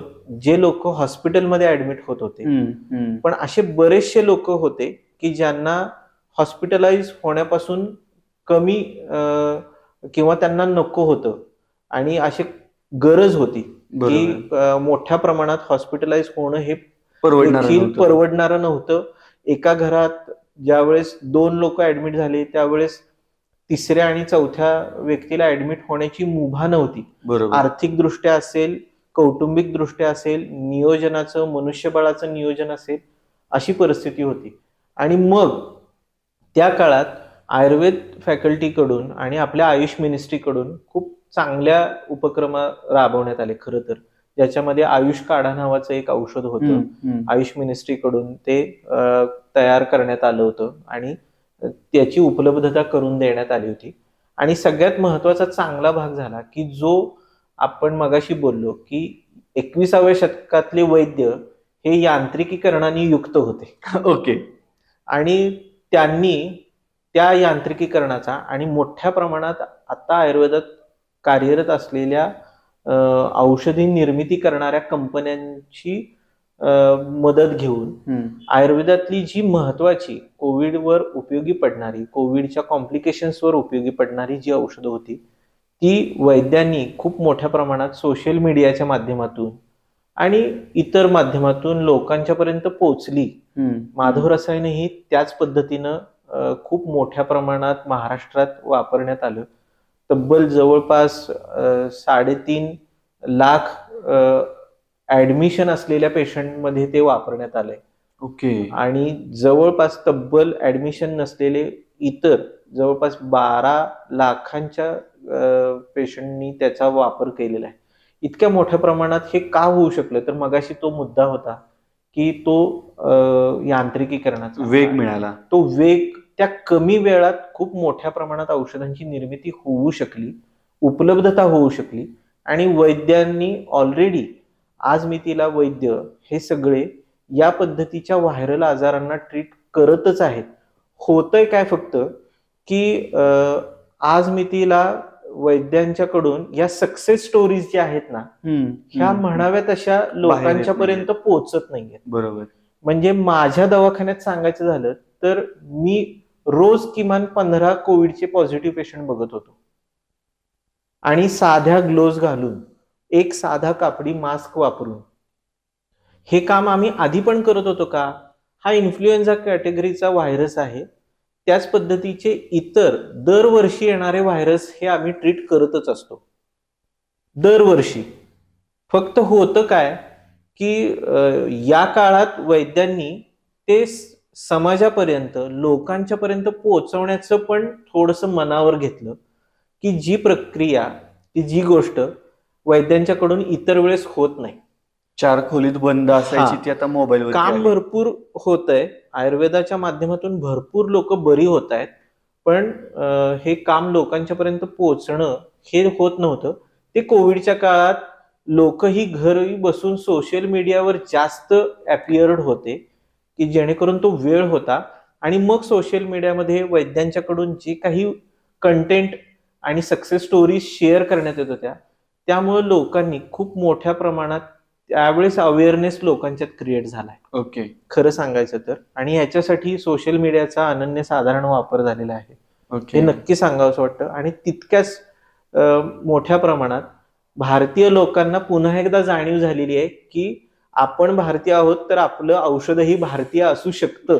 Made in India. हा, make in India. Make in India याची औषधाच्या बाबतीत सुद्धा आपण कॉन्फिडन्स लेवल जी वाढली ना ती नक्कीच कोविड काळात वाढलेली आहे, याच्यात दुमत नाहीये. कोविड काळात आणखीन एक शब्दाचा वापर खूप जास्त वाढला, तो म्हणजे तुमची इम्युनिटी सिस्टीम वीक आहे, तुमची इम्युनिटी खराब होत चालली. खराब आहे. तर म्हणजे ती होतीये का नाही होती हे ऍक्च्युली डॉक्टरांनाच माहिती किंवा त्या वैद्यांनाच माहिती. पण समजा असं ऐकायला मिळत असेल किंवा तुमची इम्युनिटी कमी होती किंवा आपल्याला भीती वाटत असेल तर त्याच्यावरती आयुर्वेदामध्ये काही उपाय दिलेले आहेत का किंवा या प्रकाराने तुमची इम्युनिटी स्टेबल राहू शकते? अगदी. तर सर्वप्रथम मी सांगेन की कशाने इम्युनिटी राहत नाही चांगली, तर ते कॉम्पोनंट्स मी सांगतो. त्याच्यात महत्वाचा कॉम्पोनंट येतो की जो व्यसनांचा येतो. ओके. मोठ्या प्रमाणात आमच्याकडे एक हे आहे, कोविडमध्ये आम्ही एकच म्हणत होतो, ऍडमिशन झालेली व्यक्ती ही व्यसनी आहे का निर्व्यसनी आहे, एवढंच एक क्रायटेरिया चेक हा करतात. एकमेव क्रायटेरिया होता मोठ्या प्रमाणात. जर ती व्यक्ती क्रिटिकल कंडिशन घेऊन आलेली आहे आणि निर्व्यसनी आहे, तर तिचे चान्सेस त्या व्यक्तीचे बाहेर पडण्याचे 90% आहेत. ओके. आणि जर ती व्यक्ती माइल्ड कोविड असलेले जरी असेल, मॉडरेट कोविड कंडिशन जरी असेल, स्कोअर असलेली, पण हॉस्पिटलाइज झालेली आहे आणि जर ती व्यसनी आहे, तर तिचे चान्सेस हे लेस दॅन 50% आहेत ह्याच्यातून रिकवर होण्याचे. ओके. इतका सरळ साधा ग्राफ आम्ही ऑब्झर्व केलेला आहे सगळ्या मेडिकल फॅकल्टीचे, मग ॲलोपॅथीचे असो आयुर्वेदाचे असो. तर ह्या सगळ्यांनी हे अनुभवलेलं आहे. त्यामुळे मी एक नक्की सुचवेन की सगळ्यात महत्वाचं इम्युनिटीला कॉम्प्रोमाइज करणारं काय असेल तर ते व्यसन आहे. मग कोणत्याही पद्धतीचं असेल, कोणत्याही लिक्विड स्वरूपाच्या ड्रिंक्सचं असेल, त्याचबरोबरीने तंबाखू आणि तंबाखूजन्य पदार्थ असतील, हे खूप मोठ्या प्रमाणात इम्युनिटी कॉम्प्रोमाइज करतात आणि तुमच्या सगळ्या कॉम्पोनंट्सना वीक करतात, जे इम्युनिटीमध्ये तुम्हाला नितांत आवश्यक असतात, विशेषतः लिव्हर, किडनी आणि पोट. ओके. हे इम्युनिटीमध्ये सगळ्यात मोठे रोल प्ले करणारे 3 पिलर्स आहेत. हे पिलर्स बिघडवण्यासाठी म्हणून व्यसन हे खूप मोठ्या प्रमाणात कारणीभूत असतं, पहिला महत्वाचा भाग. आणि दुसरा महत्वाचा जो कॉम्पोनंट येतो तो म्हणजे त्या व्यक्तीच्या सवयींचा.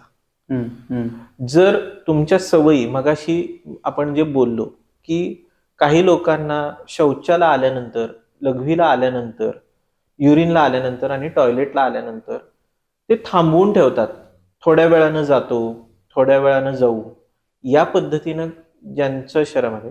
तर एक लक्षात घ्या, ते टॉक्सिन्स आहेत आणि तुम्ही ते मल म्हणून आपण त्याला म्हणलेलं आहे, मराठीत आपण त्याला मल म्हणतो. बरोबर. तर त्या मल किंवा ते टॉक्सिन्स तुम्ही शरीरात साठवून ठेवताय, तर ते नक्की तुमच्या अदर सगळ्या सिस्टीमला कॉम्प्रोमाइज करतात, म्हणजे गंज लागल्यासारखं. ओके. त्यामुळं ज्याचं पोट चांगलं ना, त्याची इम्युनिटी चांगली. इन शॉर्ट, सिंगल लाईन मध्ये. ओके. मग पुन्हा मगाचंच वाक्य येतं की सर्वेपी रोगाः मंदाग्नो. म्हणजे आयुर्वेद ह्या बाबतीत काय सुचवतो, आता काय करायला पाहिजे, तर व्यक्तीनं ऋतुमान परत्वे आपल्या इकडं जे पदार्थ खायला सांगितलेले आहेत, म्हणजे आपल्याकडे तसे सणवार आहेत, त्या पद्धतीच्या त्या सणांमध्ये काही विशिष्ट गोष्टी करायच्या नाहीत आणि काही विशिष्ट गोष्टी करायच्या. तुम्ही जर नीट बघितलं तर ह्याच्या आधी, गणपतीच्या आधी चातुर्मास येतो, बरोबर, किंवा श्रावण मास येतो. तर आपल्या इकडे श्रावणात मांसाहार वर्ज्य करायला सांगितलेला आहे.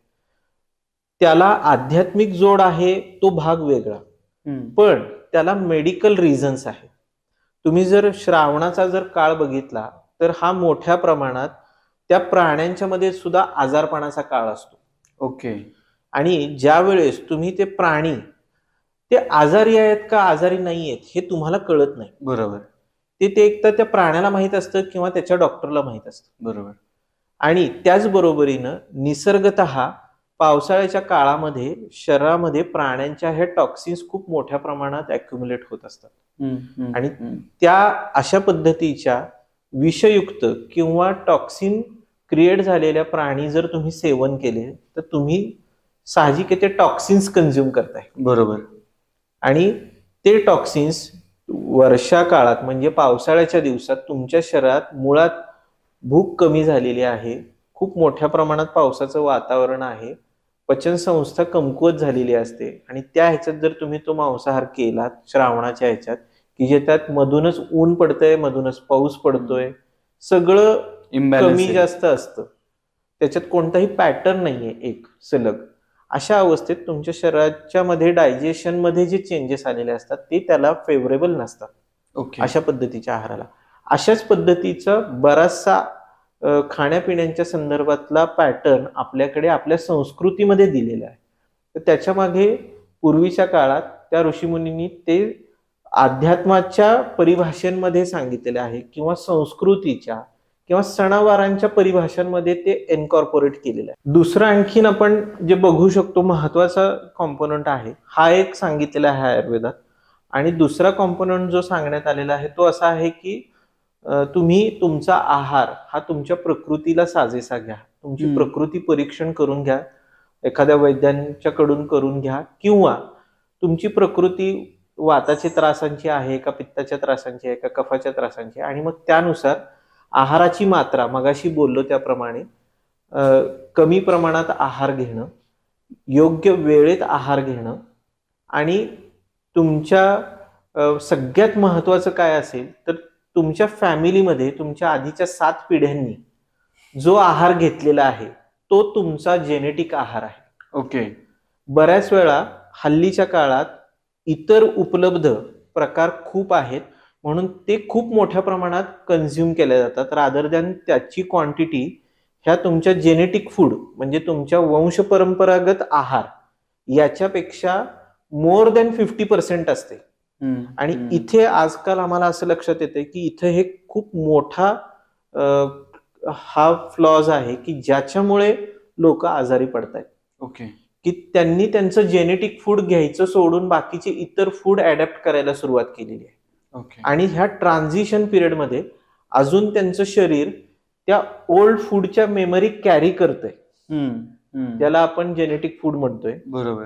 ते कॅरी आहे, अजून ते इरेज झालेलं नाही, आणि तुम्ही नवीन काहीतरी घेऊन नवीन मेमरी क्रिएट करायला लागले त्या फूडची, आणि ह्याच्यात शरीर बिघडण्याची प्रक्रिया खूप मोठ्या प्रमाणात घडते लोकांच्या मध्ये.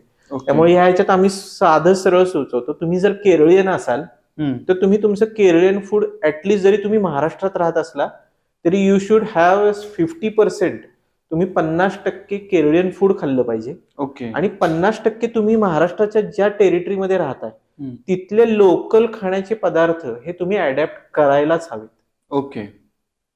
हा एक सगळ्यात महत्वाचा जर लोकांनी भाग लक्षात घेतला तर निश्चित पद्धतीनं की आहाराच्या माध्यमातून, आणि मगाशी बोललो ते पाणी पिण्याचे नियम, झोपेचे नियम, बरोबर, हे जर फॉलो होऊ शकले तर इम्युनिटी ऑलमोस्ट व्यवस्थित राहते, कारण अग्नी व्यवस्थित राहतो. म्हणजे जर आपण मायग्रेट होत असो एखाद्या प्रदेशामध्ये वेगळ्या ठिकाणी, अगदी तर आपलं बेसिक पण सोडायचं नाहीये आणि तिथलं पण बेसिक आपल्याला आपल्या शरीराशी मॅच करून घेता आलं पाहिजे. त्यासाठी प्रयत्न करायचे आपल्याला. अगदी बरोबर, कारण तिथला निसर्ग, तिथलं वातावरण हे ते फूड डायजेस्ट करण्यासाठी पूरक आहे. बरोबर. आणि तुमचं शरीर हे तुमचं जेनेटिक फूड डायजेस्ट करण्यासाठी 50% ऍटलिस्ट त्याला ते मिळालं पाहिजे. बरोबर. जेणेकरून ते नवीन फूड डायजेस्ट करण्यासाठी त्याच्यात मूळच्या कॉम्पोनंटमध्ये ती एनर्जी राहील. आता डॉक्टर साहेब, कोविड ज्यावेळी ऍक्च्युली चालू होता ना, 2020 चालू होतं, तर त्यावेळी व्हॉट्सअपवरती एक मेसेज फिरायचा की 1820 ला हा रोग आलता, 1920 ला हा रोग आलता, 2020 ला हा रोग आलाय. आणि त्याच्यानंतर परत आजकाल म्हणजे त्यात तथ्य किती आहे मला माहिती नाही, मला फक्त तो मेसेज येत होता एवढं आठवते. आणि आता परत म्हणतात की 2028 मध्ये परत एखादा काहीतरी मोठा रोग येईल आणि ज्याच्यामध्ये परत कोविड सारखाच हाहाकार होण्याची शक्यता आहे. तर मला त्या अनुषंगाने एक प्रश्न विचारायचा होता की कोविडचा इफेक्ट जो बॉडीवरती झालाय त्याच्यानंतर पुढे येणारे रोग साधारण कशा प्रकारचे असू शकतात, याची काही चाहूल आपल्याला लागू शकते का? मुळात आज मितीला जर आपण बघितलं तर कोविड हा खूपच वेगळ्या पद्धतीचा व्हायरस आहे.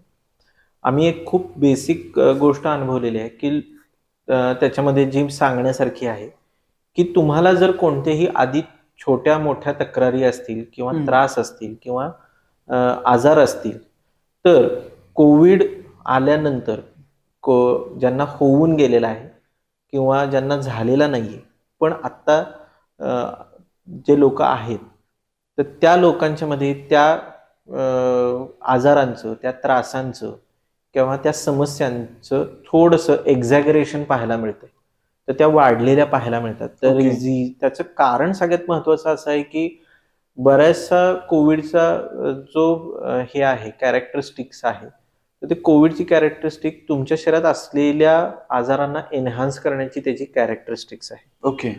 त्यामुळं हेच परत सांगावंसं वाटतं की असं म्हणतात मेडिकल सायन्सेसमध्ये की 19वे शतक हे जंतूंचं होतं, तर 21वे शतक, 19वे आणि 20वे शतक हे जंतूंचं होतं, तर 21वे शतक हे विषाणूंचं असणार आहे, म्हणजे व्हायरसेसचं असणार आहे. ओके. आणि आत्ता सध्या आम्ही सगळ्या फॅकल्टीचे लोक जे कोणीही क्लिनिकल प्रॅक्टिसेसमध्ये आहोत ह्यांना एकच लक्षात येतं की सगळी लक्षणं टायफॉइडची असतात, सगळी लक्षणं मलेरियाची पाहायला मिळत आहेत, सगळी लक्षणं डेंग्यूची आहेत, पण डेंग्यूचा रिपोर्ट निगेटिव्ह असतो, ओके. टायफॉइडचा रिपोर्ट निगेटिव्ह आहे, चिकनगुनियाचा रिपोर्ट निगेटिव्ह आहे, पण सगळी लक्षणं चिकनगुनियाची आहेत. तर याचा अर्थ काय आहे की या सगळ्याच्या नंतर त्यांनी सुद्धा त्यांच्यामध्ये बदल करायला सुरुवात केलेली आहे कोविडच्या नंतर. ओके. हे प्रकरण पूर्वी फार कमी होतं. ओके. तर कोविड नंतर कदाचित आता याबद्दल अजून जागतिक स्तरावर खूप मोठ्या प्रमाणात संशोधन चालू आहे किंवा त्याच्या ऑब्झर्वेशनल स्टडीज सुद्धा चालू आहेत की कोविड व्हायरस त्या व्हायरसच्या बरोबरीनं एकत्रित येऊन अशा पद्धतीची रिपोर्ट्स आणि चाचण्यांमध्ये ट्रेस न होणारे काही व्हेरियंट्स डेव्हलप होत आहेत असं आज मी तिला सगळीकडे प्रकरण सगळ्या जगभरात पाहायला मिळतंय. त्यामुळं लोकांनी आत्ता आपण जे बोललो ना ह्या बेसिक कन्सेप्टला धरून राहणं, कारण तुमची इम्युनिटी तुम्ही प्रत्येक वेळेस व्हायरसनुसार नवीन काहीतरी करत बसणं याच्यावर भरोशावर राहून राहण्यापेक्षा तुम्ही आरोग्याच्या मूलभूत गोष्टी ह्या ज्या आयुर्वेद शास्त्रात सांगितलेल्या आहेत ह्या लोकांनी समजून घेणं नितांत आवश्यक झालेलं आहे. याला पर्याय अजिबात काहीही नाहीये.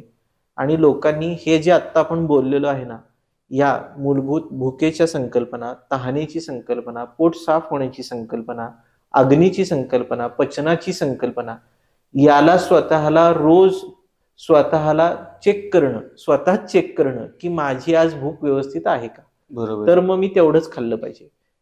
ह्या करण्या व्यतिरिक्त कोणताही पर्याय निश्चित नाहीये. आणि जो काही उरलेला भाग आहे विषाणूंचा याच्यासाठी नक्की सांगावं लागतं की 21व्या शतकात विषाणूंच्यासाठी आयुर्वेदा इतकी आश्वासक औषधं जगाला कुठल्याही इतर शास्त्रात मिळणार नाहीयेत हे नक्की सांगता येऊ शकतं माधव रसायनमध्ये ज्यावेळेस आम्ही हे सगळं काम केलेलं आहे. कारण माधव रसायन हे असं औषध होतं सर, सांगायला खूप आनंद होईल, बऱ्याचशा आपल्या श्रोत्यांना माहीतही नसेल कदाचित की माधव रसायन च्या फक्त एक गोळी 5 दिवस 3 वेळा घेतली तर RT-PCR रिपोर्ट निगेटिव्ह येत होता. एक गोळी 5 दिवस 3 वेळा म्हणजे 15 गोळ्या जर तुम्ही घेतल्यात 5 दिवसात तर त्याच्यानी RT-PCR जो रिपोर्ट आधी पॉझिटिव्ह होता तो 5व्या दिवशी निगेटिव्ह येत होता आणि सगळी पुढची लक्षणं पूर्ण तिथल्या तिथं थांबत होती. ओके. इतका शास्त्राच्या कसोटीवर परिपूर्ण करू शकणारा औषध ते होतं. म्हणजे त्याचे हमदर्द युनिव्हर्सिटीमध्ये सर रिसर्च झाला, आम्ही टेस्टिंगसाठी पाठवलं होतं. IL-6 इंटरल्युकिन 6 नावाचं जे एक संप्रेरक जे तयार होत होतं खूप मोठ्या प्रमाणात आणि त्याच्यामुळं कोविडच्या दुसऱ्या वेव्हमध्ये बऱ्याच लोक कोविडमुळे जात नव्हते, पण इंटरल्युकिन 6 हे इतर अवयवांना जे डॅमेज करत होतं ओके त्या व्हायरसच्या इन्फेक्शन नंतर आणि इतर ऑर्गन फेल्युअर येत होतं, तर माधव रसायन घेतल्यानंतर 6व्या दिवशी इंटरल्युकिन 6 ब्लॉक होत होतं सर. हा रिसर्च पेपर पब्लिश्ड आहे बऱ्याचशा ठिकाणी, आज समाज माध्यमांमध्ये तुम्हाला नेटवर इंटरनेटवर हे उपलब्ध आहे. तर इतकं मोठं आश्वासक औषध आयुर्वेदाच्या माध्यमातून आपण जगाला देऊ शकतो. आजही खूप सारे पेशंट्स आम्हाला लक्षात येतं की हा कळत न कळत कोविडचाच व्हेरियंट आहे किंवा म्युटेट झालेला त्या लोकल एरियामध्ये आम्ही ज्यावेळेस प्रॅक्टिस करतोय त्यावेळेस पाहायला मिळतात. त्यावेळेस माधव रसायन दिल्यानंतर मोजून दुसऱ्या दिवशी लक्षणं गेलेली असतात. क्या बात आहे. म्हणजे गोळी पण फार मोठी आहे अशातला भाग नाही, पण शास्त्र आणि शास्त्राच्या सिद्धांतावर जर आपण विश्वास ठेवला आणि आपलं भारतीय शास्त्र म्हणून जर आपण विश्वास ठेवला तर इतकं मोठं धन आपल्याला आपल्या ऋषीमुनींनी देऊन गेलेले आहेत. प्रश्न आहे की आपण आपल्या दिलेल्या गोष्टींवर विश्वास ठेवणार आहोत बरोबर का नाही. बरोबर. डॉक्टर साहेब, आता एक शेवटचा प्रश्न आहे. आणि तो प्रश्न असा आहे की म्हणजे बऱ्याचदा काय होतं, तर माझं पण एक ऑपरेशन झालेलं होतं आणि ऑपरेशन झाल्यानंतर तो त्रास पुन्हा आहे तसाच व्हायला लागला. त्यानंतर त्यावेळी थोडीशी अक्कल आली की आपण जरा बाकीच्यांशी बोलायला पाहिलं होतं, इतरांशी डिस्कस करून आपण हा मुद्दा घेतला असता तर कदाचित वेगळ्या पद्धतीने सोल्युशन निघालं असतं. तर ॲलोपॅथीची ट्रीटमेंट घेत असेल आणि अशा वेळी जर त्याला कोणताही शस्त्रक्रियेचा सल्ला दिलेला असेल किंवा काहीही औषधोपचार देत असतील, तर त्यावेळी दुसऱ्या पॅथीचा म्हणजे आयुर्वेदाचा एक सेकंड ओपिनियन घेणं गरजेचं आहे का? नक्कीच. आणि हे अगदी पूर्ण एक जबाबदार प्रॅक्टिशनर म्हणून मी गेली 15 वर्ष काम करतोय. आणि हे मी नक्की सांगेन आपल्या सगळ्या श्रोत्यांना की तुम्ही नक्की पहिल्यांदा एक ओपिनियन जर कुठल्याही इतर शास्त्राचं घेतलेलं असेल तर एक ओपिनियन आयुर्वेद शास्त्राच्या प्रॉपर प्रॅक्टिस करणाऱ्या अधिकृत एखाद्या वैद्यांच्याकडे नक्की जाऊन तुम्ही एक सेकंड ओपिनियन घ्या. बऱ्याच वेळा सर आम्ही हे अनुभवलेलं आहे की याच्यामध्ये खूप साऱ्या कंडिशन्स अशा आहेत की उदाहरण दाखल जर सांगायचं झालं तर अगदी महिलांच्या संदर्भातल्या मासिक पाळीच्या तक्रारी असतील, लहान मुलांच्यातले वारंवार होणारे आजारपण म्हणजे सर्दी, ताप, खोकला हे दर महिन्याला होत असतं. आता हल्लीच्या काळात आपण बघतोय काही लोकांच्या मध्ये कोविडच्या नंतरच्या काळात खोकला आलाय आणि 15-15 दिवस महिना खोकला जात नाहीये. त्याचबरोबरीनं आत्ता जे मी बोललो की लक्षणं सगळी दिसतात चिकनगुनियाची, प्लेटलेट कमी झालेले आहेत किंवा पहिला रिपोर्ट आलाय, तर तातडीनं तुम्ही नक्की ॲलोपॅथीचं औषध घ्या, पण त्याच्या बरोबरीनं एक सेकंड ओपिनियन म्हणून आयुर्वेदाच्या एका कन्सल्टंटचं ओपिनियन घ्या. त्याचबरोबरीने मी खूप सारे पेशंट असे टेंडॉन फ्रॅक्चरचे बघितलेले आहेत की ज्याच्यासाठी काहीही उपचार नाही. स्टेपलिंगची एक प्रक्रिया असते, बऱ्याच वेळा ते स्टेपलिंग पुन्हा एकदा डिटॅच होतं आणि टेंडॉन फ्रॅक्चरचे पेशंट खूप सारे पेशंट कायमस्वरूपी महत्वाच्या हालचालींपासून मुक्तात. या कंडिशन्स असतील. त्याचबरोबरीनं मणक्याच्या बऱ्याचशा कंडिशन्स आहेत. संधिवाताच्या तर इतक्या असंख्य कंडिशन्स आम्ही पाहतोय की कदाचित त्या व्यक्तीनं जर संधिवात झाल्यावर 1-2 महिने जर तुम्हाला किंवा संधिवातच का कुठलीही कंडिशन असेल, जर तुम्हाला 1 महिना 2 महिन्यात इतर कोणत्याही पॅथीचं तुम्ही औषध घेतलेलं आहे, डॉक्टरांच्या सल्ल्याने प्रॉपरली तुम्ही ते घेतलेलं आहे, त्यांनी सांगितलेल्या गोष्टी फॉलो केलेल्या आहेत आणि जर तुम्हाला त्याच्यातून म्हणावा तसा रिझल्ट मिळालेला नाही, तर हे नक्की करायला पाहिजे की तुम्ही एकदा आयुर्वेदाचं सेकंड ओपिनियन हे घेतलं पाहिजे. बरोबर. खूप सारे हार्टचे ब्लॉकेजेसचे पेशंट आहेत की ज्यांना एक ऑपरेशन झालेलं आहे आणि आता परत दुसरे ब्लॉकेजेस डेव्हलप झालेले आहेत. बरोबर. किडनी फेल्युअरच्या केसेस आहेत भरपूर साऱ्या की ज्याच्यामध्ये डायलिसिस चाच पर्याय समोर येतो आणि डायलिसिस साधारणतः 30-40 डायलिसिस नंतर रुग्ण फारसा काही आपल्या हाताला लागत नाही अशी परिस्थिती आहे. तर त्या डायलिसिस सुरू झाल्यानंतर किंवा त्याच्या आधीच्या कंडिशन्समध्ये ज्यावेळेस लोकांना लक्षात येतंय, स्किनच्या काही कंडिशन्स आहेत की जिथं लोक खूप वर्षानुवर्ष ट्रीटमेंट घेतात. सर हे खूप आश्चर्य वाटतं की तुम्हाला एखाद्या शास्त्रामध्ये 1-2 महिने किंवा त्यांनी सांगितलेला निर्धारित केलेला कालावधीत जर तुम्हाला अपेक्षित गुण येत नाहीये, तर नक्की आयुर्वेदाचं सेकंड ओपिनियन घ्या. खूप चांगले चिकित्सक आज महाराष्ट्रभरात खूप एक्सपर्ट प्रॅक्टिस करतात आणि खूप मोठ्या प्रमाणात ते ह्या सगळ्या पद्धतीनं समाजाची सेवा करतायत आणि रुग्णांना बाहेर काढतायत. अत्यंत दुर्धर अशा कंडिशन्स पर्यंत ते अगदी आमच्याकडे खूप सारे, अगदी परवा आमच्या इकडे एक केस येऊन गेली सर, मला अतिशय वाईट वाटलं की क्षुल्लक होतं म्हणजे पोट फुगणं आणि पोट दुखणं, रिपोर्ट सगळे नॉर्मल आहेत, पण त्या महिलेला ही समस्या आहे. आणि विशेष वाटलं की जवळपास 1 वर्षात त्या व्यक्तीने मला सांगितलं की माझे मित्रच आहेत ते, त्यांचे मिस्टर, तर त्यांनी मला सांगितलं की मी जवळपास 1.5 लाख रुपयाच्या फक्त तपासण्या केलेल्या आहेत, पण आणि उपचार घेतले ते तर वेगळेच. बरोबर. पण याच्यातून समाधान झालं नाही आणि तुमच्याकडे आम्ही थोडंसं अविश्वासाने आलो की इतकं सगळं झालंय आणि आता काही होत नाही आणि आता काय होणार आहे.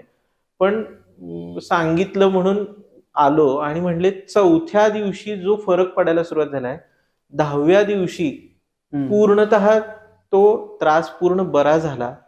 मग मला सांगा, जो 10व्या दिवशी बरा होणारा त्रास आहे त्यासाठी 1.5 वर्ष खर्च झाली आहेत. बरोबर.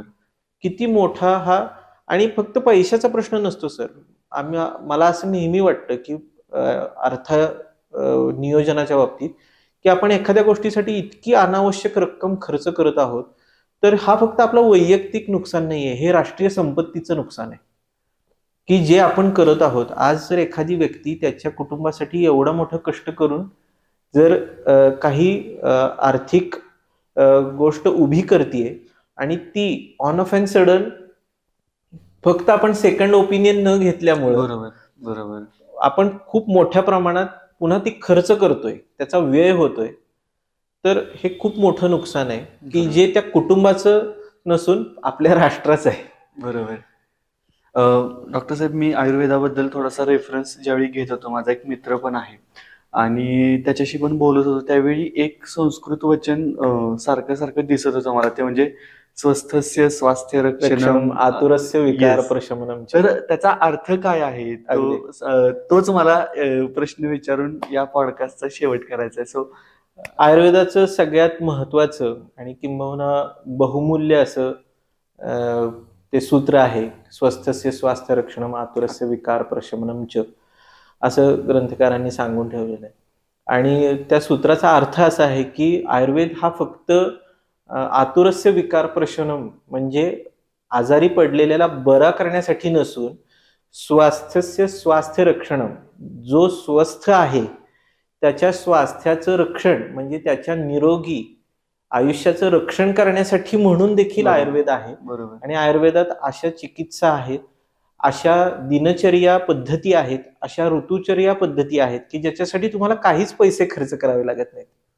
अशा ऋषीमुनींनी खूप साऱ्या गोष्टी आयुर्वेदात सांगितलेल्या आहेत, आहाराच्या पद्धती सांगितलेल्या आहेत, तुमच्या व्यवसायानुरूप काही गोष्टी सांगितलेल्या आहेत की ज्या जर तुम्ही तुमच्या रोजच्या आयुष्यात तुम्ही जवळच्या वैद्याच्याकडे जाऊन समजून घेतल्यात तर तुम्हाला पुढे उपचारांची गरजच पडणार नाही. बरोबर.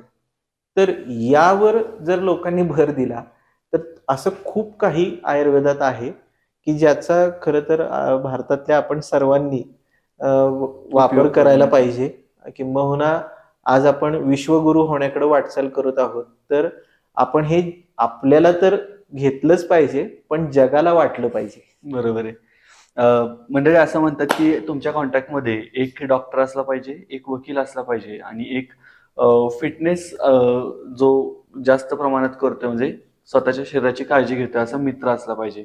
बाकी सगळ्यांची कारणं आपल्याला माहिती आहेत. वकील असेल तर आपल्याला योग्य सल्ला मिळतो आणि डॉक्टर असेल तर आपल्याला योग्य मत मिळतं, जे आपल्याला कदाचित प्रत्येक ठिकाणी मिळतंच असं नाही, हे आजकाल तुम्ही सुद्धा बघत असाल.